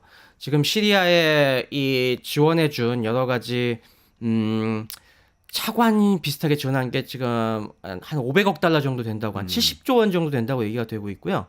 그동안 이제 파병 등으로 인해서 여기다 쏟아부은 돈이 뭐 한 300조에서 400조 된다는 추산들이 있어요. 근데 이렇게 공들인 없는 살림에 공들여서 지켜준 시리아가 그대로 무너지고 거기다가 완전히 반시아파 진영으로 이제 넘어가 버린다고 하면은 이건 국가 안보에 진짜 대타격이 되고 이젠 대전략을 당분간 생각할 수도 없는 상황이죠. 그런 상황이네요. 그러니까 이제 당분간 중동의 정세에서 이란이 힘을 쓰기가 쉽지 않은 상황이 됐습니다. 그럼 팔레스타인은 하마스도 영향을 받고. 그렇죠. 이제 그렇겠네요. 하마스도 힘쓰기 힘들고 헤즈볼라도 당분간 이거 수습하기 어려운 상황이 될 겁니다. 그러면은 그동안 이란을 눈엣 가시로 여겨왔던 미국과 튀르키예 그리고 사우디아라비아 등등은 이제 겉으로 보면 희낙낙일 겁니다. 그러네요. 야, 그 알터니가 빠졌다. 그렇게 되면은 이제 다시 중동의 평화가 찾아올 것이다. 이게 가장 좋은 시나리오입니다만은 반대로 갈 수도 있습니다. 어떻게요? 지금 HTS라는 존재들이 어떤 식으로 행동할지 몰라요, 진짜. 이게 지금 본색을 드러내갖고 다시 한번 어떤 좀 극단주의적인 성향을 드러내기 시작하면은 지금 아까 시리아가 완전히 통일된 게 아닙니다. 여전히 쿠르드족 반군 세력 강하고요. 주변에 여기에 동조하지 않는 반군 세력들이 있는데 이들이 이 평화롭게 연정을 구성하지 못한다면은 다시 얘들이 서로 싸우기 치고받고 할 겁니다. 그러면은 이 주변 강대국들이 어느 누굴 편들기가 지금 되게 어려워요. 지금 HTS에 대해서 미국도 굉장히 꺼려하는 부분들이 있잖아요. 그렇게 되면은 다시 한번 시리아가 내전에 휘말릴 수가 있습니다. 그렇게 되면은 마치 지금 리비아가 아랍의 봄 시절에 카다피가 무너지면서 다시 평화가 찾아올 것 같더니 지금 여전히 난장판인 상황이지 않습니까? 그 지경으로 갈 수 있습니다. 그렇게 되면은 좀 있다가 다시 한번 러시아와 이란이 이거 우리가 다시 비벼볼 구석이 생기겠는 걸 하면서 개입할 수도 있는 것이고 오히려 이 중앙의 시리아가 아사드 정권 시대보다도 더 큰 혼란이 더 장기간 지속될 수도 있습니다. 중동 전쟁 확대의 씨앗을 남겼다 이렇게 해석할 수도 있는 건가요? 단기적으로는 뭔가 좀 잦아든 셈이지만은 중장기적으로는 어떤 악영향이 있을지 모릅니다. 네. 그런 면에서 이게 오히려 장기적으로 봤을 때는 더 큰 골칫거리를 던져준 게 아닌가 싶은 부분이 있는 거죠. 알겠습니다. 여기까지 좀 시리아 문제 정리하고요. 네. 시간이 거의 다 됐는데 쇼츠거리로 할 수 있을 정도로 간략하게 요 얘기 좀 한번 짚어주시면 좋겠어요. 북한이 계속 네. 러시아 파병해서 우크라이나에서 수백 명 전사했다는 뉴스도 나오고 이러고 있는데요. 지금 어떤 상황인지 좀 정리 한번 해주시면 좋겠습니다. 제가 계속 얘기했듯이 북한군은 계속 파병 준비를 하고 12월 말에 이 본격적으로 모습을 드러낼 것이다라고 했는데 그게 지금 현실화되고 있습니다. 12월 말 지금 우크라이나 전선에서 우크라이나가 러시아로 진입한 쿠르스크 지역의 수자 부근에서 이쪽에서 지금 러시아가 우크라이나를 밀어내기 위한 대공세를 펼치고 있는데요. 여기 드디어 북한군이 러시아군과 함께 모습을 드러내고 이들이 공격을 하다가 이 드론전에 준비가 안 된 부대들이 이 드론에 의해서 무참하게 살해되는 장면들이 최근에 우크라이나에서 공개가 됐죠. 그리고 이걸 갖다가 미국 측 정보 통해서도 확인을 해줬습니다. 그러니까 북한이 지금 참전하는 건 확실하고요.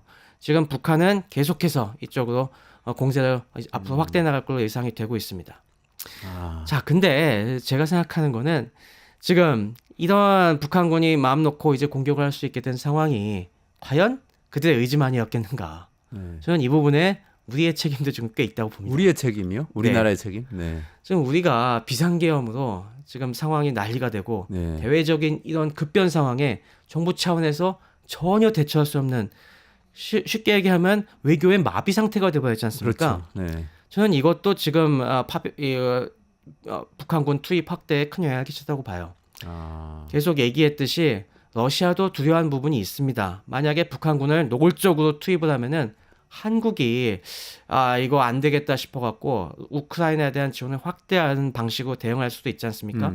그래서 계속 러시아는 좀 약간 꺼려하는 측면 때문에 조심조심 웬만하면 티 안 내고 어떻게 언제쯤 될까? 한국이 전혀 손 쓸 수 없을 그런 상황이 될 때까지 계속 기다리고 있었는데 이게 우리가 자초해서 지금 만들어 준 겁니다. 지금 우리가 뭐 북한군이 얼마나 군사 작전을 확대한다 치더라도 지금 우크라이나에 지원 결정을 할 수가 있겠습니까? 대응할 지금, 수 없죠. 네. 지금 뭐 대행 체제하에서는 이런 결정을 아무도 할 수가 없습니다. 그러다 보니까 러시아는 쾌재를 불렀겠죠. 이제 한국은 아무 행동도 못한다. 그러니까 마음 놓고 북한군 투입해도 되겠다. 이렇게 판단했을 것 같습니다. 그렇죠. 사실 말이라도 할 수 있고 러시아에 어떤 메시지라도 보낼 수 있고 이럴 수 그렇죠. 있는데 그것도 뭐 할 수 없는 상황이잖아요. 맞습니다. 지금 아무것도 못한 상황이에요. 그러니까 지금 글로벌 정세는 이렇게 급변하고 하루가 지나면 진짜 세상이 뒤집히는 이런 세상에 와 있는데 아니 이거에 대해서 우리는 지금 아무런 행동도 하지 못하고 특히 정상이 나서 갖고 이 상황을 정리하고 뭔가 유연한 외교를 펼쳐야 되는 이런 시기에 그냥 국내에서 서로 헐뜯고 싸우고 네가 죄가 있냐 없냐 갖고 지금 치고받고야 되는 이런 게 당장 이 지금 순간뿐만 아니라 앞으로도 6개월, 1년씩 지속해야 한다는 게 너무 안타깝습니다. 저는 북한 병사들도 전혀 알지 못한 지역에 가서 전혀 모르는 사람들 위해서 그렇게 죽어갔다는 게 참 안타까운 마음이 드는데 맞습니다. 그렇게 할 수 있었던 것도 또 우리나라가 이렇게 혼란스러우니까 그런 책임도 있다는 말씀이시잖아요. 네. 북한이 그렇게 김정은이 과감하게 그렇게 결정을 할 수가 있고 네, 김정은과 러시아도 푸틴이 그렇고. 뭐 지금 뭐 더 이상 한국 눈치 볼 필요 없이 이를 저지를 수가 있는 상황으로 만든 것. 이거에 대해서는 참 우리의 책임도 크다고 볼 수 있겠습니다. 안타깝습니다. 그래도 그나마 빨리 헌법재판소에서 결론을 빨리 내려줘서 그냥 다시 정상적인 운영이 우리 정부가 될 수 있도록 되면 좋겠어요. 저는 네. 그거밖에는 뭐 방법이 없지 않겠습니까? 정상적으로 우리가 국제사회에서 우리 한국의 위상에 걸맞는 역할을 하고 이런 시기에 우리의 국익이 침해되지 않도록 진짜 정신 바짝 차리는 역할을 빨리 다시 할 수 있으면 좋겠습니다. 알겠습니다. 여기까지 최 박사님 말씀 듣도록 하고요. 유튜브 구독하고 실시간 채팅과 댓글을 남기시면 매일매일 7,000TTCO를 드립니다. 참여 방법은 통통물 어플을 다운로드하고 회원가입과 로그인을 해주세요. 마이페이지에서 나의 회원 고유 번호를 복사해주세요. 유튜브 구독 후 실시간 채팅이나 댓글창에 고유 번호를 한 번만 입력하면 준비 끝! 지금 유튜브 채팅과 댓글 쓰기 참여하고 7,000TTCO 받아가세요.